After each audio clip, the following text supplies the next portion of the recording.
Good evening, ladies and gentlemen. Welcome to the one and the only Rumboyz Fantasy Network. Don't worry, shots are going to come later. Be sure to like, hit that subscribe button, and also share the content if you will. Donate to the channel. Shots are going to be coming later per donation, so feel free to throw some money. Ladies and gentlemen, we are officially about 8 to 7 Sundays away from the start of NFL season. Let's go ahead. We got to make sure we keep the lights on, even though we out here in the natural lighting. You dig what I'm saying? Let's go ahead and kick it off with our sponsors. Ladies and gentlemen, first up, you already know what it be. Your boy ROBBE, yo, let's just take him to the GLD commercial. You see the chain. Go ahead. Use my link. Go cop a chain. ShopGLD.com, baby.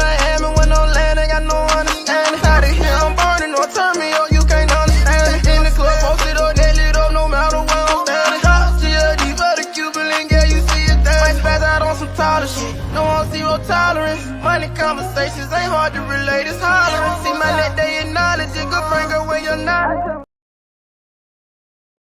Alrighty.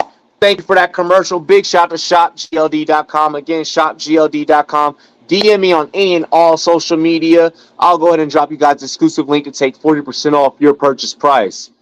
Also, I want to introduce our homies over at All22.com, powered by Pro Football Focus. That's right, the homies over at PFF have trusted the Rumboyz in promoting All 22 to y'all. All 22, a fantasy football league where you get to draft a full 53-man roster and challenge your friends, whether it be a 10-man or 12-man league, his and hers, if you will, to a full-out fantasy football format. We're talking drafting punters. We're talking drafting kickers, defensive interior, a full-scale offense, setting formations. Get right, get tight with Pro Football Focus and the homies over there at All 22. Link is in the description. Use promo code RUMBOYZ.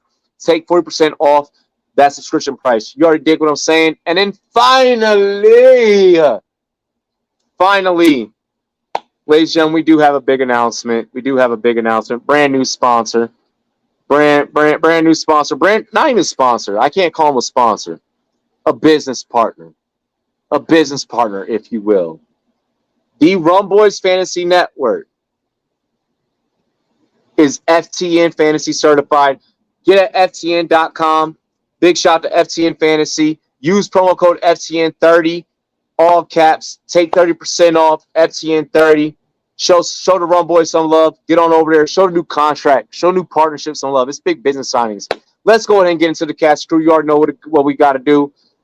Ladies and gentlemen, first up on the show, we have the homie Drop the Mic FF. What's good, bro? What it up? Let's get this party started. I'm ready to pop a bottle. Not figuratively, literally. Y'all about to dig what I'm saying.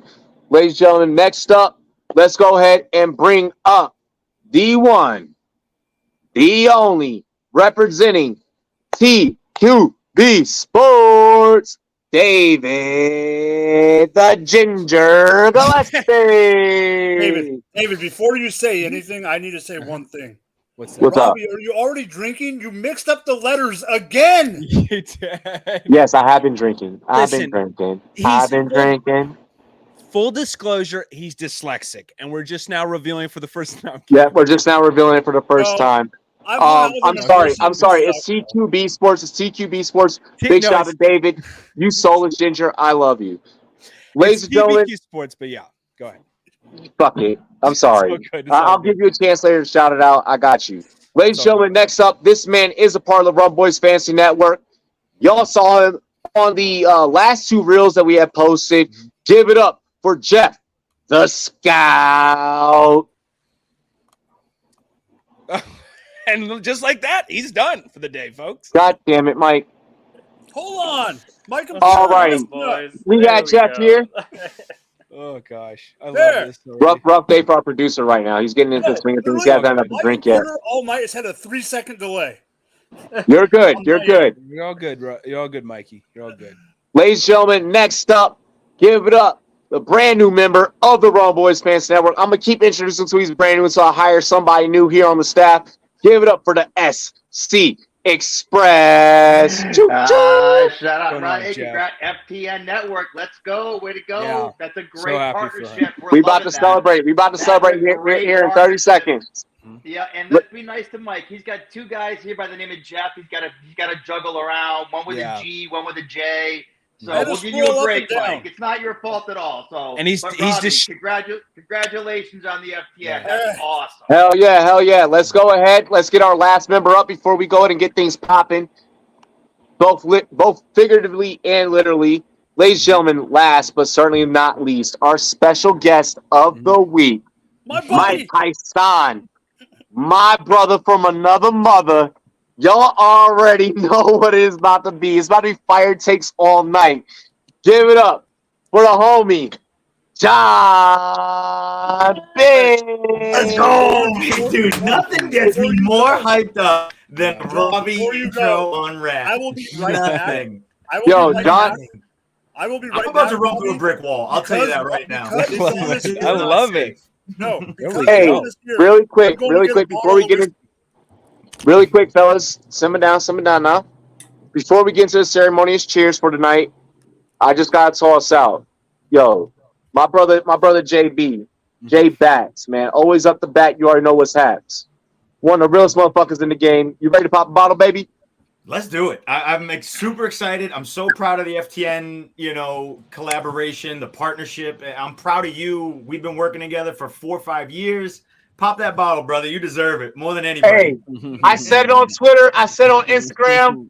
I said it on Threads, Snapchat, Facebook. Hey, we officially FTN, baby. Let's go. Yeah. So, wait. You ready to Pop pop it. that? No. Pop it. You got it. Come You on, got Robbie. it. There we go. Come on, champion. Alrighty. Come on, Salute, shake it my up. friend. Let's go. We officially FTN signed. Shout out contract day, shout out draft day. Thank you, Shanti, my roommate, being the camera woman behind the scenes. Don't worry, they can't see you. Hey, Mike, kick me off with the first topic of the night. Producer man, I'm going to go ahead into the studio, all right? That's fine, but I just drank a lot of bullet. He one took drink. a That was for big that's for boy Johnny sip. being on air. Big boy. That was I for saw you, Johnny. man. Yeah. Hey, I saw you. I'm proud of you. I'm very proud of you. All right. So Cheers to me. Cheers to you all, the Rumboyz girls. What it do? Dilly dilly. I'll see y'all in a few. I just have to say, me and Robbie were right on this one. D-Hop is officially a Tennessee Titan, and Thank we you. called Yes. it. That was messy. And it did not budge the plus 8,000 line. And now we have a message for tomorrow. on the Titans. Is this a dumb move or a smart move on D-Hop's part? David, you are up first, my man. Oh God.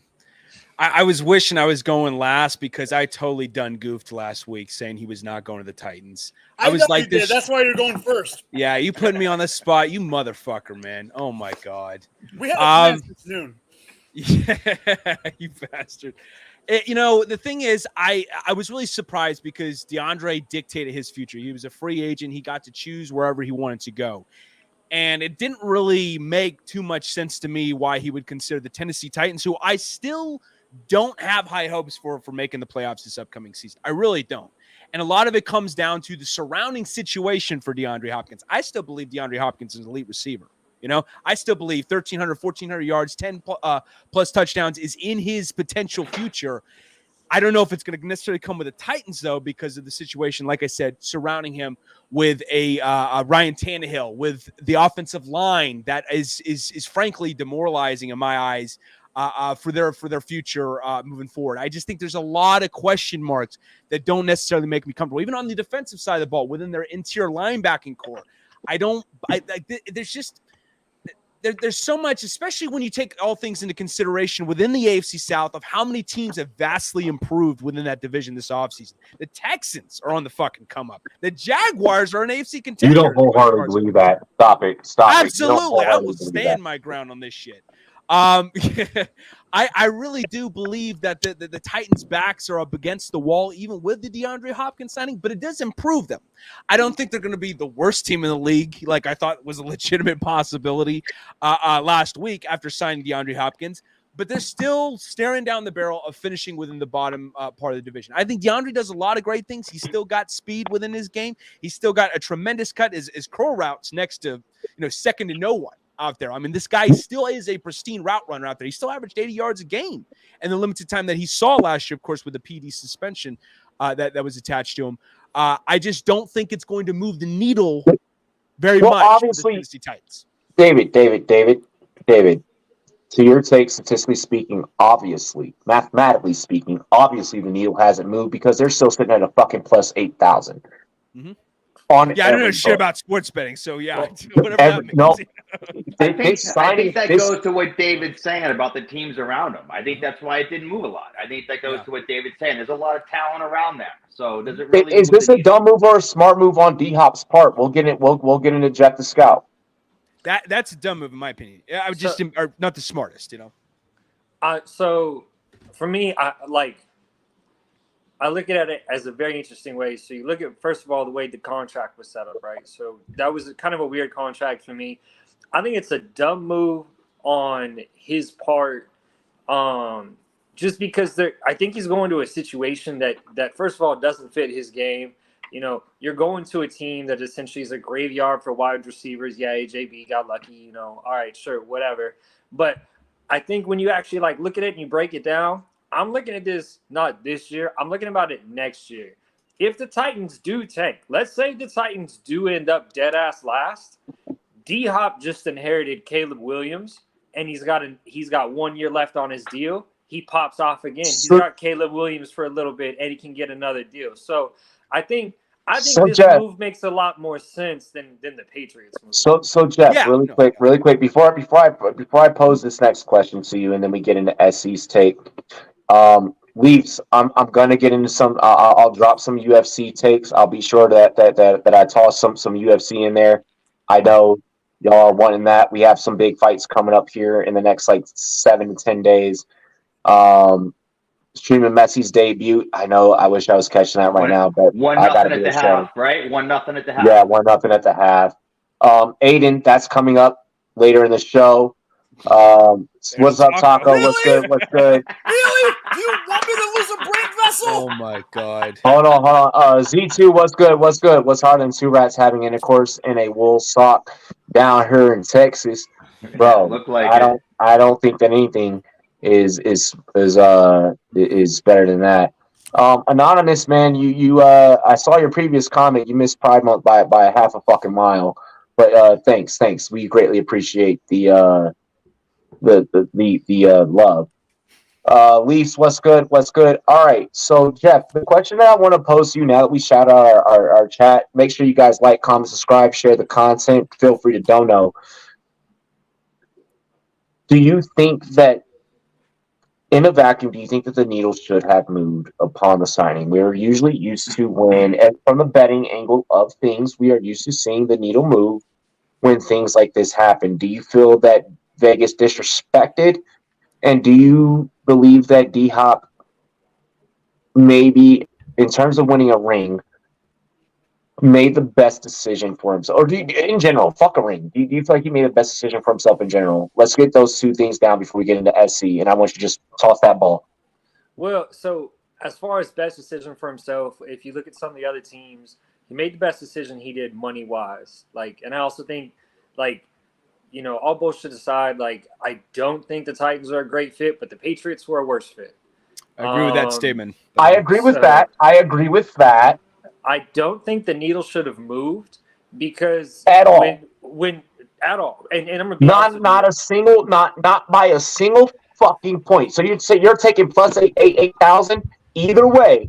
Well, and I'll tell you exactly why. And don't rip my head off for this. Yes, I'm not. I might. Yes, D-Hop is one of the best receivers in the league. He's still one of the best. To me, it didn't change the team. It's the same team. Yeah. You're still talking about the same defense. You're still talking about the same offensive line. What if Derrick Henry goes down? Okay, it's still Ryan Tannehill. So hear me out from where I'm coming from. Jeff, hear me out from where I'm coming from, where I'm kind of trying to maybe push this conversation here in regards to the books. This was fresh money. If I'm trying to lay a fucking trap, I'm dropping that the second that he signs by at least 1,000, bringing it down to +7, +6, even, and then I'm bringing it back to +8. The fact that they didn't even lay a trap shows just how much that if you can sign a premier receiver in Vegas doesn't even try and lay a fucking trap for you as a whole roster, as a whole team, as a whole fucking organization, I think that we know what's about to happen. Well, I also think too, like, to be honest with you, like even if they dropped it, like let's say they dropped it to like, plus 5,000. I love that joke. I love that joke. Let's say they dropped it to like plus 5,000 or whatever. I don't think it would matter because I don't think anyone would bet it anyway. They're not going to win their own division. And yes, D-Hop is a great receiver, but like I said, I don't think that you can say that because we see time after time. We see time after time when traps get laid, people bite. We're all drafting in best ball. A lot of us, I won't say all, a lot of us are drafting in best ball mania. How many times have you been in a fucking best ball mania room and you see someone do the dumbest thing? It's against ADP. They're not stacking. This person has fucking 3 tight ends, and they go inside, and none of them correlate with the quarterback they're about to grab. And they're like, I'm gonna draft Brock Purdy. We see shit like this. The fact that Vegas did not lay a trap, I feel like Vegas is sleeping. This was free money. This was an opportunity for them to cash in. It was stupid. It was bad business on their part because you could have laid a trap. Mm-hmm. You could have bought in. Even if you bought in on them winning the division based on this signing, and because it's the NFL, if it happens, fuck. And I mean, and maybe that's the flip side of the coin as to why Vegas didn't lay the trap. Because if they do, the payout is going to be ass ton if you lay the trap and if people buy in. I think it still goes back to exactly what I said and what we talked about a minute ago. It didn't do anything for the team. It didn't change the team. Mm-hmm. Yeah, you got DeAndre Hopkins, but you didn't change this team. You didn't change the defense. You didn't change the offensive line. You can't sit there and tell me that, you can try, but you're not going to get me to believe that D-Hop's going to get 1,500 yards and, 18 touchdowns, and then suddenly Ryan Tannehill's going to throw for 5,000 yards. All right, let's go. Let's get into SC's take. Triet says some funny shit here. Chig looks like he would fuck the shit out of Adam 22's wife. Listen, Leafs at this point, I think that as long as you got a little bit of melanin, Lena the Plug might let you tap. But we would have to bring back another podcast to fully discuss that topic where John and I are co-hosts. Chig is definitely my guy. I wish I had more Chig. I have great best ball Chig exposure. My redraft exposure is looking a little thin. I really want to say something, but I don't want to get any of us canceled. Someone's definitely going to run with this shit and turn this into a legitimate rumor when it's all said and done. I like this take here by the chat. I like this here by the chat. The homie Z2, yo, I need you to start. We got to get you to start switching off with Mike, man. I miss your graphics. Z2, another great graphic designer aside from this man, who is a graphic designer and a producer. SC, I'm gonna let you start with the chat. So answer the chat first, as appears on the screen. And then I want you to give your take on the topic. I don't even think that's an issue. I mean, that's definitely the Titans. And look, I'm going to say I think he did the right thing because he was not going to the Patriots. Him and Belichick were never going to mesh. No, he was never going to, not practice once or twice a week, just like Jeff said. Completely agree with Jeff. But now, however, I think this does move the needle. All right. Now, when you say 8,000, is that the Super Bowl winner odds? Is that what that is? That plus 8,000? No, that's what I'm assuming. It's Super Bowl odds. It's Super Bowl odds. Okay, yeah. If it's plus 8,000 to win the division, I'd be calling my bookie now. I just want because if you think now all of a sudden, because I think Henry's got a year left, right? Those guys can't tackle Henry last year. No. Right? Now they're going to tackle him with at least 2 guys less in the box because they're going to be outside trying to cover Hopkins. All he has to do is run 8 to 12-yard routes. I think he opens it up for him. Look, you guys can laugh. I think it makes a huge difference. I buy into this 100%. No, it's that perverted comment on the bottom. That's what this right here is fucking hilarious because there is a Shrek themed party tonight in my city. It's supposed to be really crazy. So that's funny within itself. But then just the fact that it's V2, if you read that comment in Toby's accent, Yeah, like it's playing like Theo Vaughn in my head, Like I could, Bro, tell me why. Toby is the graphic designing Theo Vaughn. Yes. Toby Hey, is the Toby. graphic designer Theo Vaughn. He is. Toby, He instead of fighting with Shrek, go chase some chickens. Chase some Go chase chickens. some chickens. Toby is a chicken fucker.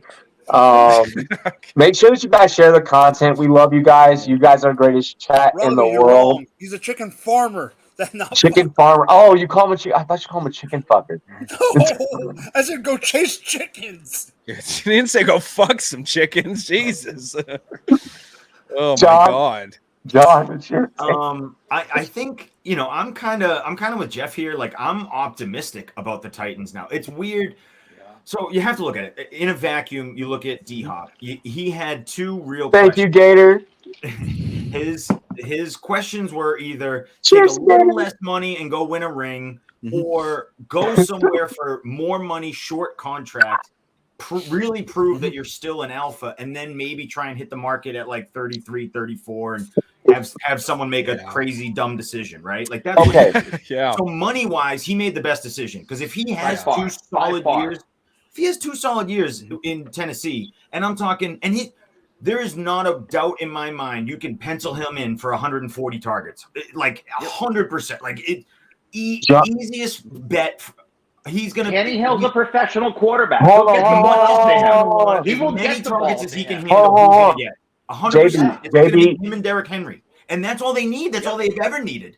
It's like this idea that all of a sudden, and I get it because we've seen other teams really spread the ball around and do a lot, but Tannehill and the Tennessee Titans offense runs through Derrick Henry and it runs through sort of the read option and Hopkins is fine at that. He's still an elite route runner. He's still a big body, great 50-50 ball guy. Like he's perfect and doesn't move the needle. I think it absolutely changes the team. It slides everyone into their correct role where now Treylon Burks can develop and move as a wide receiver too. He doesn't have to soak up 150 targets a season. He can be a normal developmental wide receiver, and then Chigakonkwo, which is what he needs. Which is what he needs.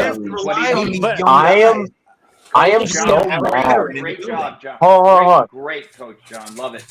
Hold on. I'm so mad.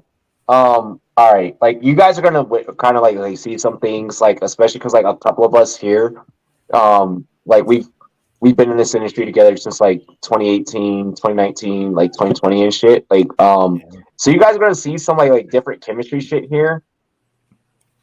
I love it.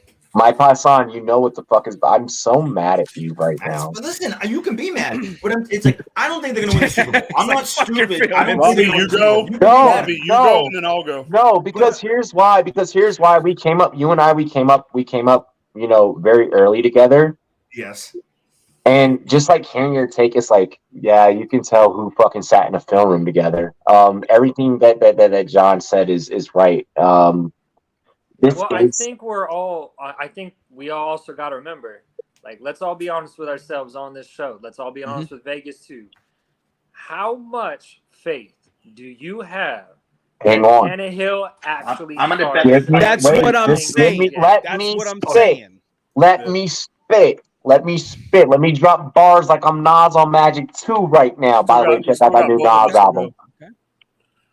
For real though.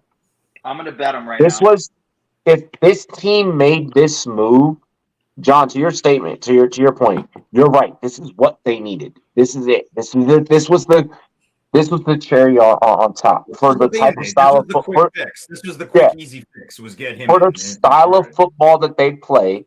For the style of football that they have always played, you go back to the Dyson, George, McNair days. And the style of football that this organization is going to continue to play and will forever live in infamy for playing. This is the move that they needed. I feel disrespected as a better that the needle didn't move. It should have. It's fine if it didn't. Vegas, you're stupid for not laying the trap. From a business standpoint, I would have laid the trap. From a film standpoint, John is right. From what all of you are saying, you are all right in that it's not enough at this juncture with the brand new NFL that we're dealing with. We don't have enough evidence as of today's episode to say that Traylon Burks can truly be a 2. We know that Chig has that ability. But Chig running routes, he's below what 60s or he's below what 75%. I think he's like around about yeah. I got to check my FCN stats and shit, but it's in the 60s. I saw something the other day. Yeah, so how this offense will develop, can it be a surprise? Yes. Am I willing to throw at least? I got 5 on it. I'm not willing to throw 5 on them going to the Super Bowl. I'll throw 5 on them winning the division. I'll throw 5 on them winning the division. I'm trying to spit rhymes and it doesn't work. I like the bet. I really do like the bet of the Titans to win the division because I guarantee it's a good odds. And really, in my opinion, the only one stopping them is Trevor Lawrence in Jacksonville. Like, I don't trust CJ Stroud year one. I don't trust what the hell's going on in Indy right now. Like, I would much rather Ryan Tannehill and Nuke Hopkins and Derrick Henry lay that bet that they're gonna win. They could win the division. Now, Trevor Lawrence is, I think, an absolute superstar. So that's the only one stopping you is him. He's gonna stop you. But other than that, Titans could easily win this division. Easily. It's like, if you're going to give me long odds, I'm like, yeah, I'll take those long odds. They won't win the Super Bowl. No, 8,000 plus 8,000 win the Super Bowl. It's not a chance. That long of an odds, though. Like, yeah, Trevor Lawrence is a superstar, but do you really think Evan Ingram's going to do that again? Do you really think that receiving core is going to do that again? I mean, they hodgepodge this thing back together last year, and T-Law did some wild shit. But if you're like, oh, right now, like, you know, you got to bet your car that Evan Ingram's going to, you know, do it twice. Fuck no, dude. I wouldn't bet $1 that Evan Ingram. Hold on. Let me address the chat really quick. What's the chat? What's going on? For real, I'm that CEO that'll go there. Hey, yo, Anonymous. Hold on. I got to talk to Anonymous. Hey, yo, real quick. Hey, my homie, hold on. My homie SC. The fucking disrespect. You know what? Yo, hold on. Let me talk.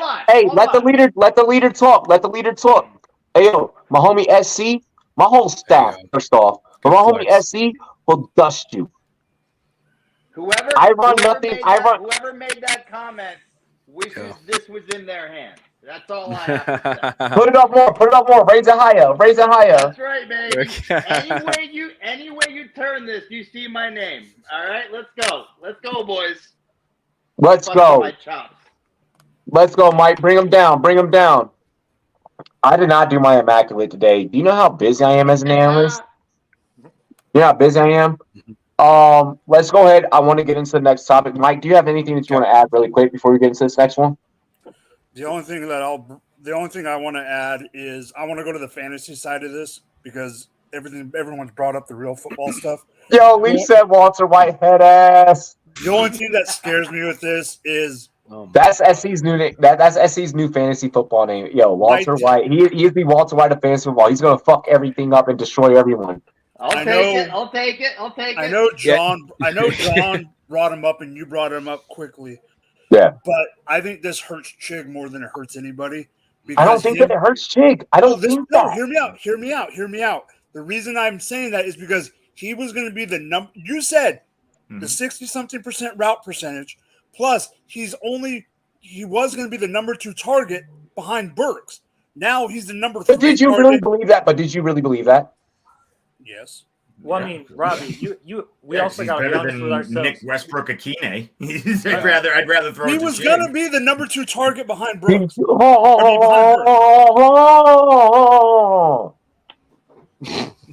I'm gonna be lining up against someone very special. Come can. Yeah, and you're going to get smoked. But he's also going to get smoked. It'll be a back and forth. It'll be a back and forth. Like We've talked. I know, but I'm just saying. Mike's got a wager on this shit. That's for sure. Yeah, what are the odds on that? I might move for real. Over to that odds. For real. Like on some real shit, dog. Traylon is him in the essence of his own embodiment and his own spirit. I ain't gonna take anything away from how that man feels about himself in his own fucking game. No, I'm not saying I'm not. If I'm you were to Give me a second, dog. Give me a second. If you were to ask me, from what I've heard in just like fuck like the overall film breakdown circle, just what I've heard amongst DBs and receivers in our circles, Depending on we what you ain't say, feeling this is going to be swigged. we ain't feeling the kid, bro. We ain't feeling the kid. I'm not gonna But he's name still drop going to be the anybody. number two. He's still going to be the number Bro, two. I'm not gonna target. name drop anybody. I'm not gonna name drop anybody. But I have, off the top of my head right now, just in this offseason alone, 3 different former Hall of Fame, future Hall of Fame receivers that I've spoken to that. And I feel the same way. So I know if I'm seeing it, and if there's all 3 seeing it, and we subscribe to a couple of these motherfuckers, then we're all seeing it. I don't think it's Traylon versus him. No, The I'm way, not the way saying. you just said, No, these receivers say, and then just made 10 seconds of facial expression without saying a Here's the word thing, is Robbie, hilarious to me. Robbie, It's but hilarious. When did I ever Robbie's say? suspense building No, is second Robbie, to none. When man. did I ever say Second that to he none. was him? I I never don't- said that. But in the preface of what you're saying that this motherfucker's gonna be a 2, I don't think that that's the case. He's going to be the number 2 target on that team. But here's the thing, do you wholeheartedly, when you go to sleep at night, do you wholeheartedly think that he's really in terms of participation grade? I hate saying that word. In terms of just participation grade, do you think that Traylon Burks is gonna? He's going to run more routes than Chig? Yes. I don't think so. Well, I think you also have to let's also be honest with ourselves. Like those of us who watch film and have watched film for a long time, go ahead, name me one season where Ryan Tannehill gave legit shares Stop. to multiple wide receivers. Hold You're on. talking about Well, what about But- Corey but- Davis? Okay, a but little that bit? proves my point even more, Jeff. And I love that you just said that. I think that Chig is Delaney Walker 2.0. I think this offense is heading towards that direction, even with the aging Derrick Henry. When you have to load 8 in the box just to occupy Derrick Henry, I don't give a fuck if D-Hop is there. Yo, we better hope that the safety slides, because you still got to account for the run. That's going to open up more for Chig. I don't think it does anything for Burks. I think that Burks is not efficient enough to get himself open enough, even when you have Chig and you have Hop. Bro, that's not happening. It's not a thing. But Hop's routes are the exact routes they want Chig to run. You're talking about a guy like D-Hop right now. Which means you can run doubles. Which means you can now run doubles. Which means you can now run doubles. You can now run crossing routes. You can now do a lot of twins. You can do a lot. You can now run Chig as a receiver. You do more shit. I'm sorry, Burks don't have hands like Chig. Here's my issue with all of this is that I think Traylon Burks is not in an ideal system right now that will accommodate him. And when we're talking about Ryan Tannehill, like, what are we hyping up here? The only thing that he's really statistically been top 10 in over the last couple seasons? What? When's the last time that the Titans had a number 1 receiver that you were like, he's AJ Randy Brown. Moss, he's Justin Jefferson? Oh, so the Randy Moss thing was not pun intended. But like, when did the Titans have anyone that was AJ Brown? Like literally AJ Brown. Yeah. I rest my fucking case. Well, that wasn't that long. I was 1 season removed from playing there. And who was still the star on that team, even with rookie AJ? Sophomore AJ. Well, Derrick Henry's the star. He's the MVP of that. I rest my case. But here's the thing. Okay, I'm coupling this for one thing, because not only is Ryan Tannehill only top 10 basically in throwing under pressure, that's basically the only statistical category right now. There's nothing else he does special at this point. And I think it's because he's devolved to some degree. But on top of that, too, the Titans had 34 dudes who went on IR last year?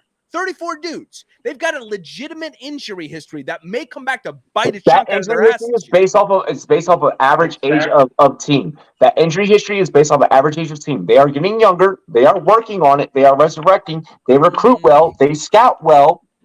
They sign veterans well, except at wide receiver. Their wide receiver. Where are the Titans lack? Hold on. Where are the Titans lack? Where are the Titans lack? And I'm going to say this now.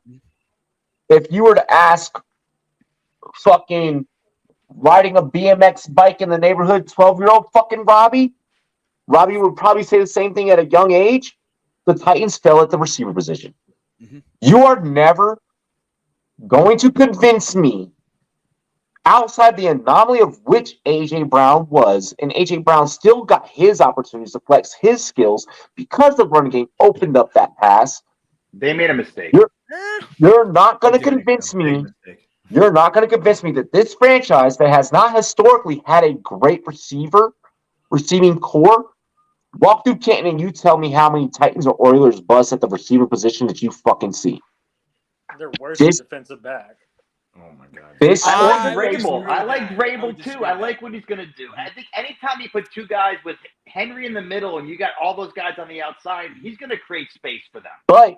but because of the style of football that Tennessee plays, the only 10 that I see plays, it is enough to what John B was saying, is enough to where if you want to toss 5, you want to toss 10, don't go no higher than a 20. On a future, for this team to win the division, it's plausible. Vrabel's one that good of a fucking coach. D-Hop's that fucking good of a receiver if he can stay healthy. Huge. Henry opening up the run. Chig doing everything intermediate. Burks is going to have to adjust and do a lot of curls and slants to extend the deep game. And I think that as long as you're playing against this AFC South, where they're not playing quarters a lot in this AFC South, they're not running quarters. They don't. These defenses in the South, they don't have the DBs to drop back 5, to drop back 7. Well, Robbie, let me Actually- do this. Let me do this real quick. Let me go round table on this because this is a fantasy football show, and I think we missed the mark on this one. Do you still take D-Hop as a top 5 to 7 wide receiver? No, and that was something I was going to bring up next. I don't know. Okay. All right, With my this bad for Tennessee stealing your offense, with this thunder on Tennessee that. offense, with this 5 to Tennessee 7. offense, per our homies over at FCN, with this Tennessee offense, you're seeing Chig still remain at Chig draft range, which is what should happen. The needle didn't move on Chig. Tannehill moved up 2 rounds. Yep. D-Hop moved up a round. Yeah. Derrick Henry is still Derrick Henry. Which I is just got crazy because I feel like Hopkins- Derrick Henry should have moved up as too. I just got Hopkins in a draft that started the same day that it happened, and I got him as my number 3 wideout. Yeah, that's. Was that a best ball or was that a mock? No. Redraft. It was a real Redraft? I think- Redraft? Was it 2 QB or single? Super flex. I got him as my 3rd Super wideout. flex. Good. I think If this is your first time turning in, any fancy advice that we're dishing out, I just want to preference this show does do a lot of 2 QB super flex type of advice. So if you're asking redraft questions, I just want to. Yeah, we do a lot of dynasty. We do a lot of DFS, best Hey, ball. Robbie, So I just want to throw that out there. it was Warrior Bowl. Quick point Warrior. too, and then we can Warrior. move on about these Tennessee receivers because I think Yep, we're spending quick way point. too much time on them. So Yeah. quick point, and I'm looking it up. All-time leading receivers of the Tennessee Titans, Nate Washington is number 10, and he's Yeah. He was great. He was good for 4 seasons. Yeah, he was fine. Yeah. It's just so funny. You look. I- Once you said it, Yeah. you said, "Oh, name a good Tennessee receiver." I'm like, "Huh? I really Nate can't." Washington. I'm like, Dyson, Evan Dyson. I think of Chris Johnson, the running back, is number 11, by the way, Yeah. as the leading receiver for Tennessee Titans history. It's tough sledding for the I think of Titans. Nate Washington more as a Steeler than I do even as a Titan too. On top of that, It's Yeah, crazy. I do want to point out. I do really quick. I do want to point out this with Tannehill and a minimum of 300 passes. He is top 5. I think he's top 3 actually, but he's top 5 in deep throw percentage. So that is something to look out for when you're looking for a QB2 or QB3. You can tell all I've been doing is just doing nothing but watching film and charting for like the last 2 weeks. I did go out and make small bets on the Titans during this to both win the Super Bowl and win the division. So I did buy into this chat, guys. Yo, I really bought quick. it, I did it. I put my money where my mouth was. Really quick, let's go ahead and get David to just move slightly over. Wait. No, wrong way, motherfucker. yeah. All right, so David, explain the story. She's a Explain babe. it. She's a babe. I just have one question to pose to the entire panel, and that is, would you? I would. Well, David. Before I mean, we the get conversation too far gets into this, iffy. I don't even if like it's white still- women. If it's this still is a Niner boy, fan. that's This is a questionable. Niner fan asking this question. Yeah, that's definitely. Remember that. Hey, this is a fan. You're living in a fantasy world right here. She could Who be is anything that? you I'm want telling to my be. wife to pack her bags. That's That's so Jimmy fast. G as a kid. You gotta understand. Who is that? That's It's Jimmy Jamie G Garoppolo. as a is the kid. girl. This is It's Jamie Garoppolo it's, over here. It's Jenny Garoppolo. Okay, she Jenny has a name. Garoppolo, yeah. Hey, hell no! Chill, bro, chill. Right, Oh, Hold on. Did we just get called PHAT? Did we just get called PHAT? Yeah, that was the oldest thing that could have ever No. been said. I've been drinking Yeah. bourbon. I can make that happen. I can twerk. Yeah. Stop it! Stop I will it! twerk on. Hey, if someone No, donates no, $10, no. I'm twerking on camera. No, for real. I have considered like having like an OnlyFans channel. Like I have, like where like no one does anything like crazy or anything. You Like and I have Jenny considered G. like You mean only rooms? yeah, and only rum. So, Cart, I hope you managed to get your fapping while you could, because I'm not moving again. Okay. I'm not Yo, moving fuck again, you, okay? yo, no, change your background, dog. Now that I know the truth, you Who do you fucking. think it was? I don't know, bro. I thought it was some chick, dog. Like Yeah, straight up. I was It like, yo. totally did. This is my dream wife right here. Okay. He thought it was Full Lena. disclosure. Yo, oh my gosh. All right. You'll never Anyway, look at her I'm gonna take a shot and I'm gonna read the next topic. Run it. Let's go. This next one's good. Oh my gosh. Yeah. All right. This one we luckily we've done good on airtime and we have enough airtime to hit this one. Cheers to me, cheers to you all the rum boys and girls. What a do, dilly. This is why this show is on Rumboyz and not any other network that it's sponsored. We give FCC fines up the ass if it was. Yeah. Yeah. I'm gonna get Probably us a not. nice. I'm gonna get us a nice alcohol sponsor. I'm working on it, boys. I'm I working on love it. you, you. Jeff. I love Appreciate you. you, buddy. I've been I'm trying. working on it. I'm working on Yeah, it. we got Anonymous, John over great- here, the professional. Great job, guys, except Jeff. Oh, the disrespect, man. Poor Jeff. You know, But Except you. Hey. let's go ahead. No, Let's get into the next topic. Guys, All right. these are my boys, so they're making fun of their bus. This But is, you know I love what? it. You know Okay. what? They're tuning in. So Exactly, they're tuning in. This is why Rumboyz is fun, man. I was just about to say, Jeff may he may be a really nice guy, and he really is a nice guy, but he will beat the fuck out of you with that trophy if you front with him. Like I'm just Exactly. saying, you know, okay, you're playing with Um, fire with this guy. You know, Simmer down. All right. This topic, I consider on this show, we take you through a roller coaster of emotions. Obviously, we're fucking drinking and doing a sports show. An emotional roller coaster that we have all been on recently. And we're going to kind of use this topic to segue us into halftime in a little. The running back market is bullshit. It's completely bullshit. As a football player, as someone that has played football, someone that knows a lot of running backs, has worked with a lot of running backs. Many people are calling for the position just become obsolete, which is stupid because then that's not fucking football, you idiots. Yeah. I feel that the PA should step in and start figuring out something. I feel like that there's also a way that we let the market play out and a running back steps up, proves their worth, and then they reset it. Thoughts on the situation? Dumbass Melvin Gordon. Not dumbass. I'll take that back. I'm sorry.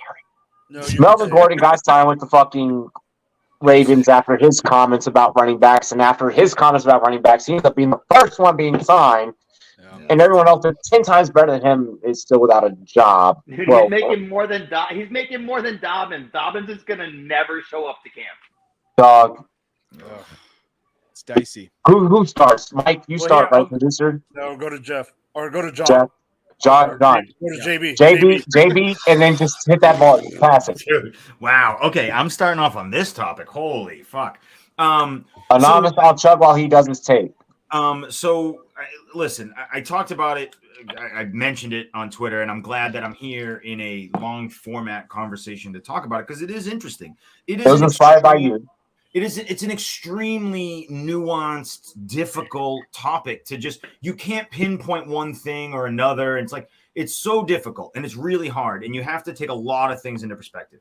And I get why a guy like Saquon Barkley looks at it and says, hey man, I'm the face of the franchise while you were in the dumps, while you couldn't get people in the seats. Yep.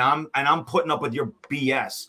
And now we're finally getting some relevance. You have money to spend and you blow it on, Daniel Jones, and I'm a bit like, no, pay me. And it's like, I get that aspect of it for sure. I get that. But that should be the aspect. I hear you. Yeah. But the business side of it, and you always have to look at, as a GM, as an owner, as all these, you have to think and go, yeah, I can lock up $14 million in the running back position. Sure, I can do 3 years for $45 million, $50 million, whatever will make Saquon happy, whatever it takes. I can do that. Or I can do shit like sign Dalvin Cook off the street and sign Melvin Gordon and patchwork a running back. We have seen the way the NFL has moved over the past decade is we're a passing offense. We need Justin Jefferson. We need Jamar Chase. We don't need, Ezekiel Elliott anymore. We don't need these. It's the need. We don't need these 350 touch guys anymore. It's just not the way the league is. We don't even need Emmitt Smith. Doesn't exist. Like Todd Gurley doesn't exist. Oh wow! We don't need these people. Actually, Derek Chase. Bro, and really that's where the money goes. And that sucks. It sucks. So it's a bigger conversation. And the other problem, and I want to bring this up too, is the solution is these running backs like Bijan is going to fall in the same trap because the way the NFLPA set up these rookie contracts. Bijan is stuck for 5 years with it's a PA that needs to resolve it. Hold on. And we can say this. We're going to keep it within context, but we can say this. The PA, really good friends. Listen, before I let anyone else, we love you guys. We know how much love you have given this YouTube channel. Yeah. We know how much respect you have put on this YouTube channel, where you gave us respect when no one else in the whole NFL industry was trying to be like, these edgy ass motherfuckers trying to come up. Y'all were like, interview these players. You're different than everyone else. And y'all gave it a city. Mm-hmm. Please, John, I remember before you and I started working together, like one of the ways I found you and Brian, big shout out to Brian. Yeah. Brian. It was you guys' running back episode. It was you guys' running back podcast. And and I kind of hinted to it earlier about how long you and I have worked together in the industry, just interpersonally as just best friends and shit. And it's crazy to go from listening to that episode and then becoming friends with you. And then from that episode, I was super running back heavy. I was like, we're drafting Derrick Henry, da-da-da.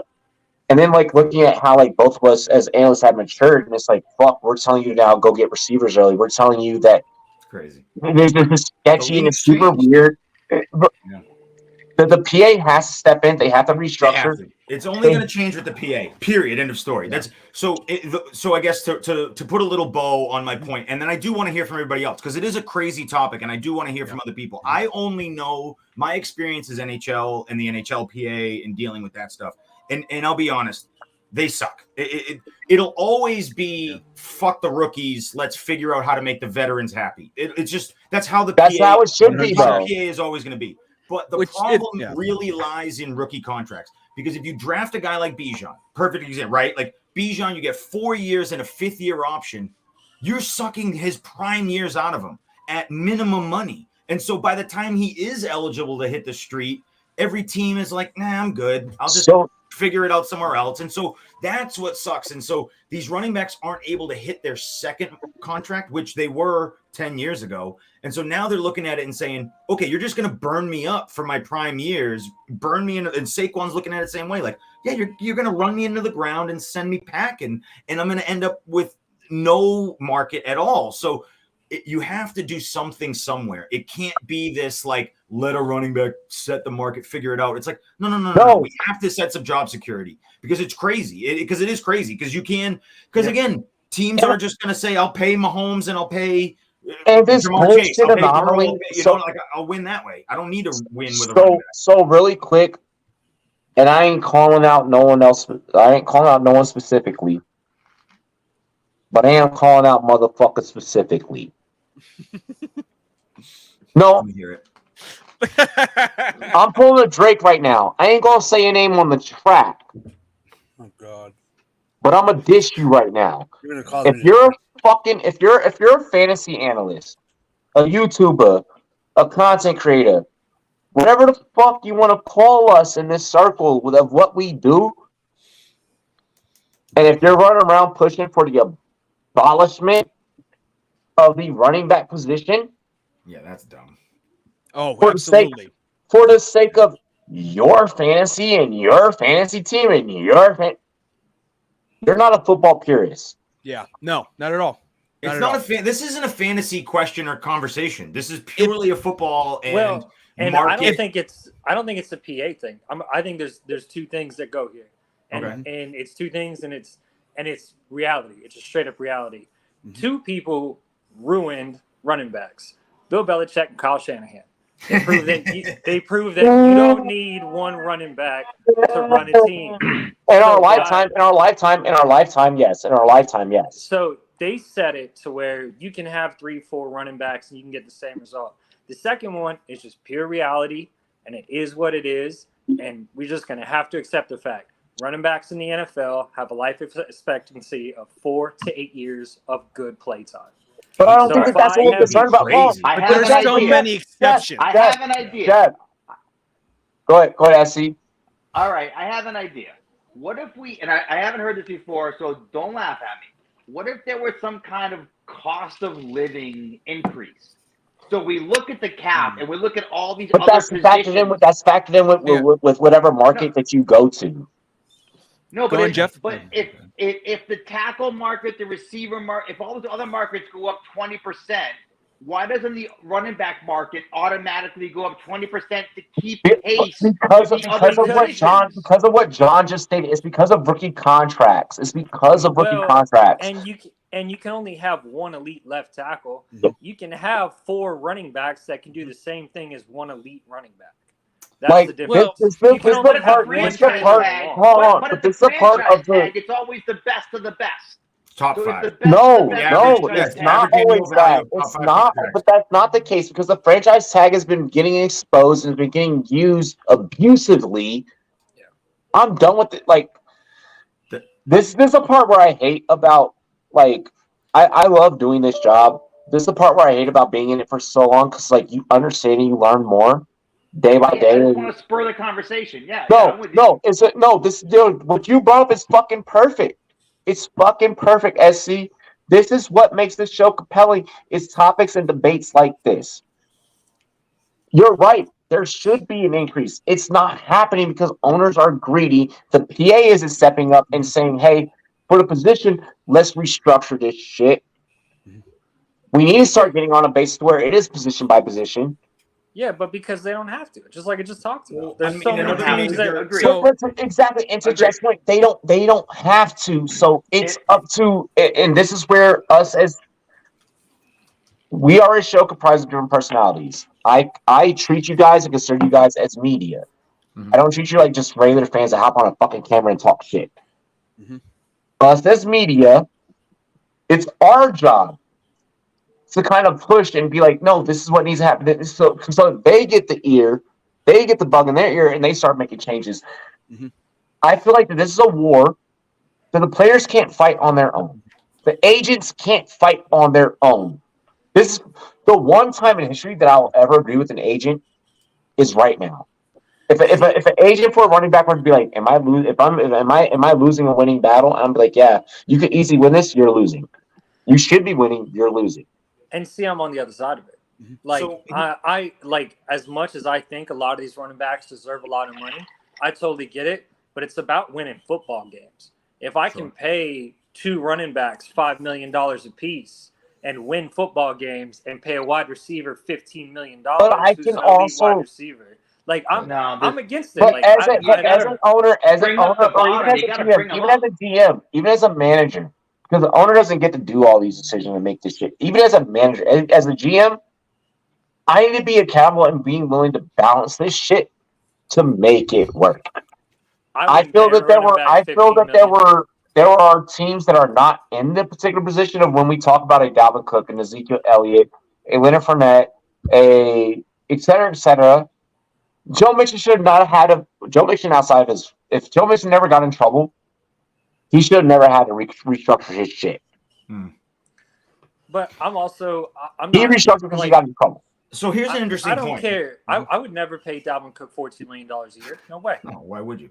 But here's an interesting point that I think the NFLPA can step in and make a difference and do something. So right now, if a contract is incentive laden and has bonuses on it, that goes directly to your cap. So that hits your cap that year. Like if you hit whatever. But if you all of a sudden change the language and say to these NFL GMs, hey, incentive-laden deals and bonuses can be treated towards either no cap or next year's cap or however, right? Then all of a sudden you have a running back signed for, okay, give me $5 million guaranteed, but then give me $10 million in incentives. If I play all 16, if I do 1,000, if I get 15 touchdowns, and then it like causes these guys to get rewarded for their play, which is totally fair. But the way the NFLPA has contracts set up right now, and I'll be honest, it has to do a lot with taxes and has a lot to do with, you're running $1 billion organization, so I get it, but they have to declare their roster bonuses and structure that year, and it affects the salary cap. But if all of a sudden the NFLPA says, don't even worry about these bonuses, just treat them as bonuses and just sign off money. The owner, Jerry Jones, doesn't give a fuck, dude. He has so much money. He doesn't care what people who blame owners are so stupid. Owners have so much money. They don't care. They don't care. Marvin doesn't want to pay Saquon. Yeah, pay him whatever. I don't give a shit. Yeah, whatever. Stop talking about it. But it's not up to them. It's up to the GM who has to balance a P&L. And it's really difficult to do with 53 men. Well, it's difficult. David and Mike, go ahead and go. Well, to kind of counter a little bit of what you're saying there, John, I think under the instruction of the owner to the GM, in order to make a competitive team, at least what the philosophy is to make a competitive team nowadays, the owner probably is responsible for that, because let's face it, they get the final say in all of this situation. And I don't want to be pessimistic when I talk about this, but I have no choice but to say so. You brought up some great points about contract language that I really like, John. And in particular with that, I don't think anything gets done from a universal standpoint, meaning a complete slate that applies to every single running back out there until the CBA expires, which is not for another 7 years. 7 years, yeah. So we're going to have to wait until then. Oh, dude, the PA screwed them. They fucked up. They fucked up. Okay.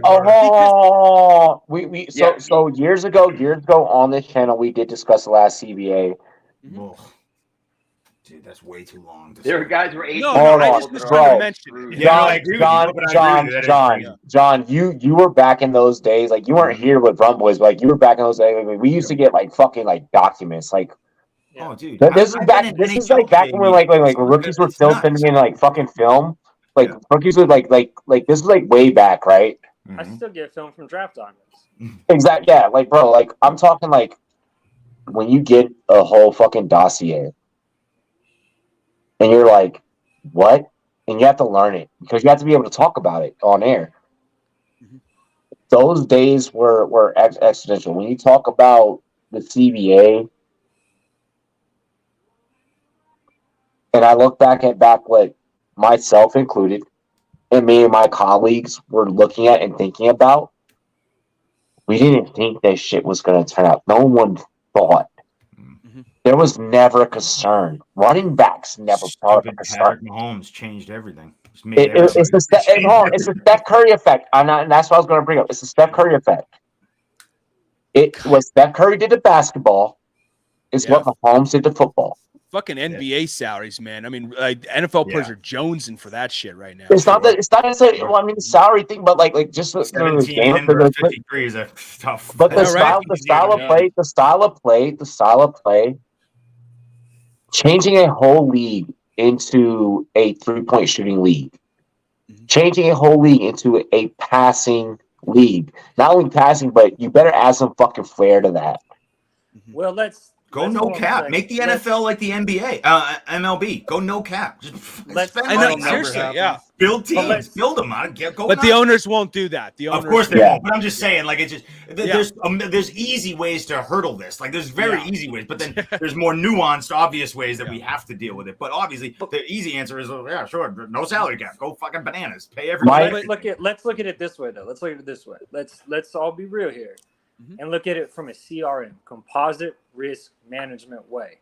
Sure. Even when you're drafting fantasy football, the only position you're really worried about getting hurt is running back. So when you look at it from a CRM perspective, as an owner or as a GM, and you look at, okay, I'm going to pay my running back $14 million a year, right? But we're talking about the best of the best, though. And right now, we're talking. This is the only time to where the best of the best. Yeah, but what are the chances that these guys play every game? Like, I don't give a fuck. But that's where you have, as a business owner, you have to take a gamble.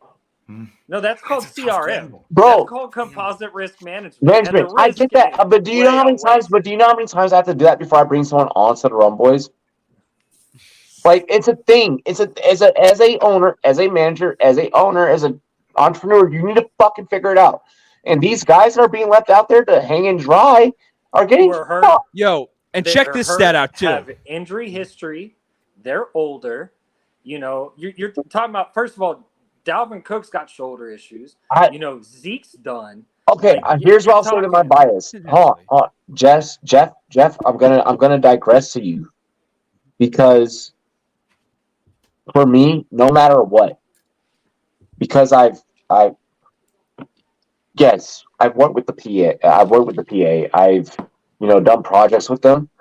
I'm always going to side on the side of the player. There's nothing that'll stop me. There's nothing wrong with that. There's nothing wrong. It's hard not to. I'm just saying, from a business perspective, I know. I get why they're doing what they're doing, and it makes sense from a CRM perspective. I just saw from a graph recently, and this is going up to December of last year in 2022, that running backs are actually the fourth most injured position on the football field. They're not even number one. I think there's a little bit of embellishment as to how much running backs are getting frequently injured. Just in my opinion, I like that. There is no, David. There is, but the thing is that when you introduce that data in, when you get into, it's subjective though. It is subjective. But, you ever sit in on a big college course, like in a big ass auditorium, and you try and make your opinion known about the topic that differentiates from the topic, but then everyone looks at you like, oh fuck, because you know that you're right. Mm-hmm. Well, I must be getting drunk in those situations, but yeah. David, do you remember any of those other positions in the top four? Cornerback and wide receiver were topping out the list. So you're using your size to exclude, yes. I can pull it up right now and get back to you. But here's the reason I bring it up. Yes, everyone's right. It's bullshit. They need to get paid. But part of the reason that not that the money's going down, but that you're saying that the over exaggeration of it is the people in our fucking community. Mm-hmm. Because and the media is lineups are being, I'm just saying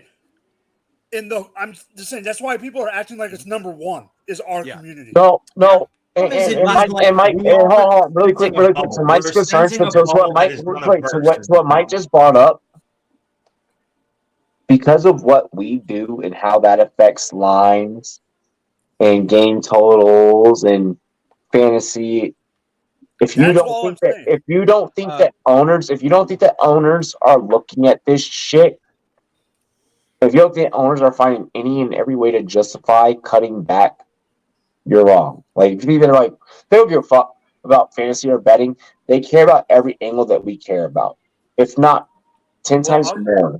Well, I'll give a really good example. So I used to scout third party for the NFL draft. Robbie, you know that.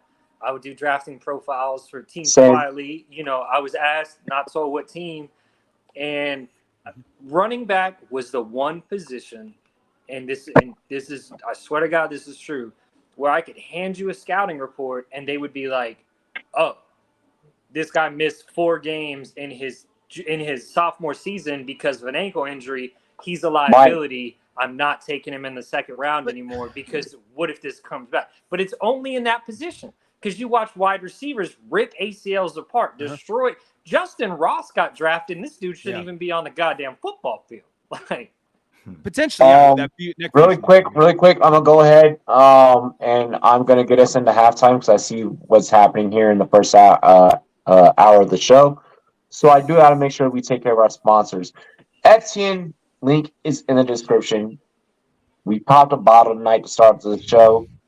Your boys FTN. I'm officially getting paid to literally watch football and give you guys data. It's real a dream. If you guys have not been paying attention before we get into halftime, for real, I'm dropping analytics and stats and shit like on TikTok, Instagram, and YouTube. Lately, it's been a lot of graphics. We're gonna start getting back into like me giving it to you. That's what she said. That's what I was thinking in my head. I'm fucking sick. So be on the lookout for that. For real. The YouTube shorts have been popping. Go like up the YouTube shorts. For real. Yeah, we're gonna get into halftime. God damn it. We're gonna get into halftime. Mike, take us away. Cheers to me. Cheers to you. All the Rumboyz and girls want to be dilly. Dilly. Oh, shit. Dilly. Oh, Rumboyz Fantasy League announcement coming up after the.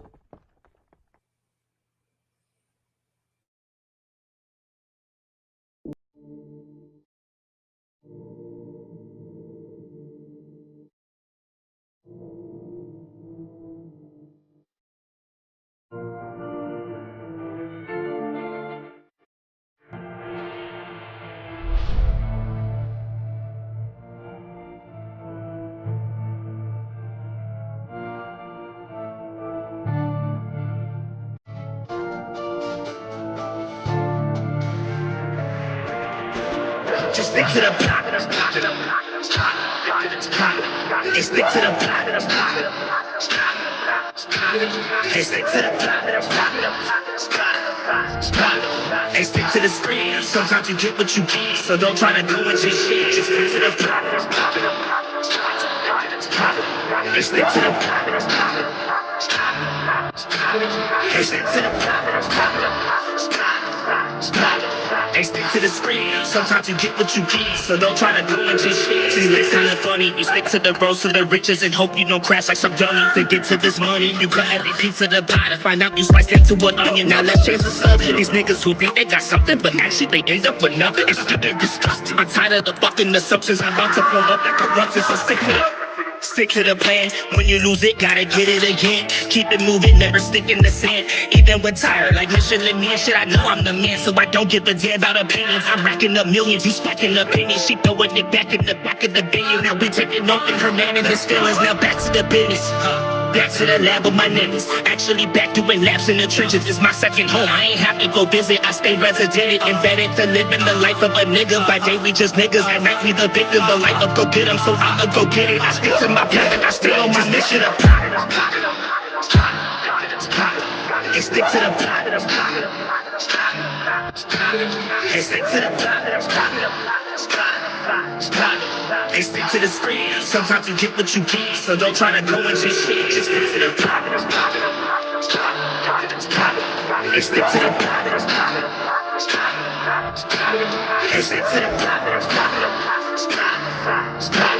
Hey, stick to the screen. Sometimes you get what you get, so don't try to go into shit. So this is my message. Sometimes you just living in life, be an actor. Don't try to direct it. Now let's change direction. This life that we live for the lesson. Don't count chickens, start counting blessings before they go missing. I promise you, I'm on a mission. I want something, I'ma go get it. No hidden intentions. I open my eyes, saw my vision. Now everyone see that I'm gifted. I'm rapping like Christmas. You niggas just under a tree. I'm smoking it, not metaphorically. I'm smoking no tree. No one's smoking on me. So when I say you're under it, no, that means me. I'm a poet MC and I'm living my dream, hoping that hopefully you see the hope in me. And if you don't, fuck it, cause I'm all I need. Keep my ear to the game and my mind to the streets. I'm a beast. Stick to the plan, stick to the #1 mission at hand. Stay true to yourself and give your life meaning. And fuck their opinions, they won't understand. To get to the top, gotta give all you got. Only getting one shot, so give up or not until your heart stops. Gotta stick to the plot. Hey, stick to the plot. Hey, stick to the plot. Hey, stick to the screen. Sometimes you get what you get, so don't try to go into shit. Just stick to the plot.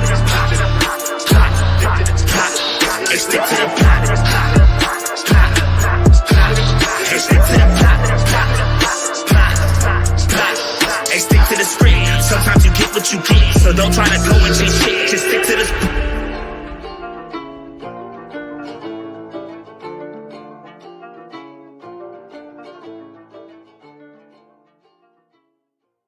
Hop out in Miami when no land, ain't got no understanding. Out of here, I'm burning, don't turn me on, you can't understand it. In the club, posted up, they lit up, no matter where I'm standing. Top GLD for the Cuban link, yeah, you see it there. Might spaz out on some taller shit, no on zero tolerance. Money conversations ain't hard to relate, it's hollering. See my net, they acknowledge it, good friend, girl, when you're not.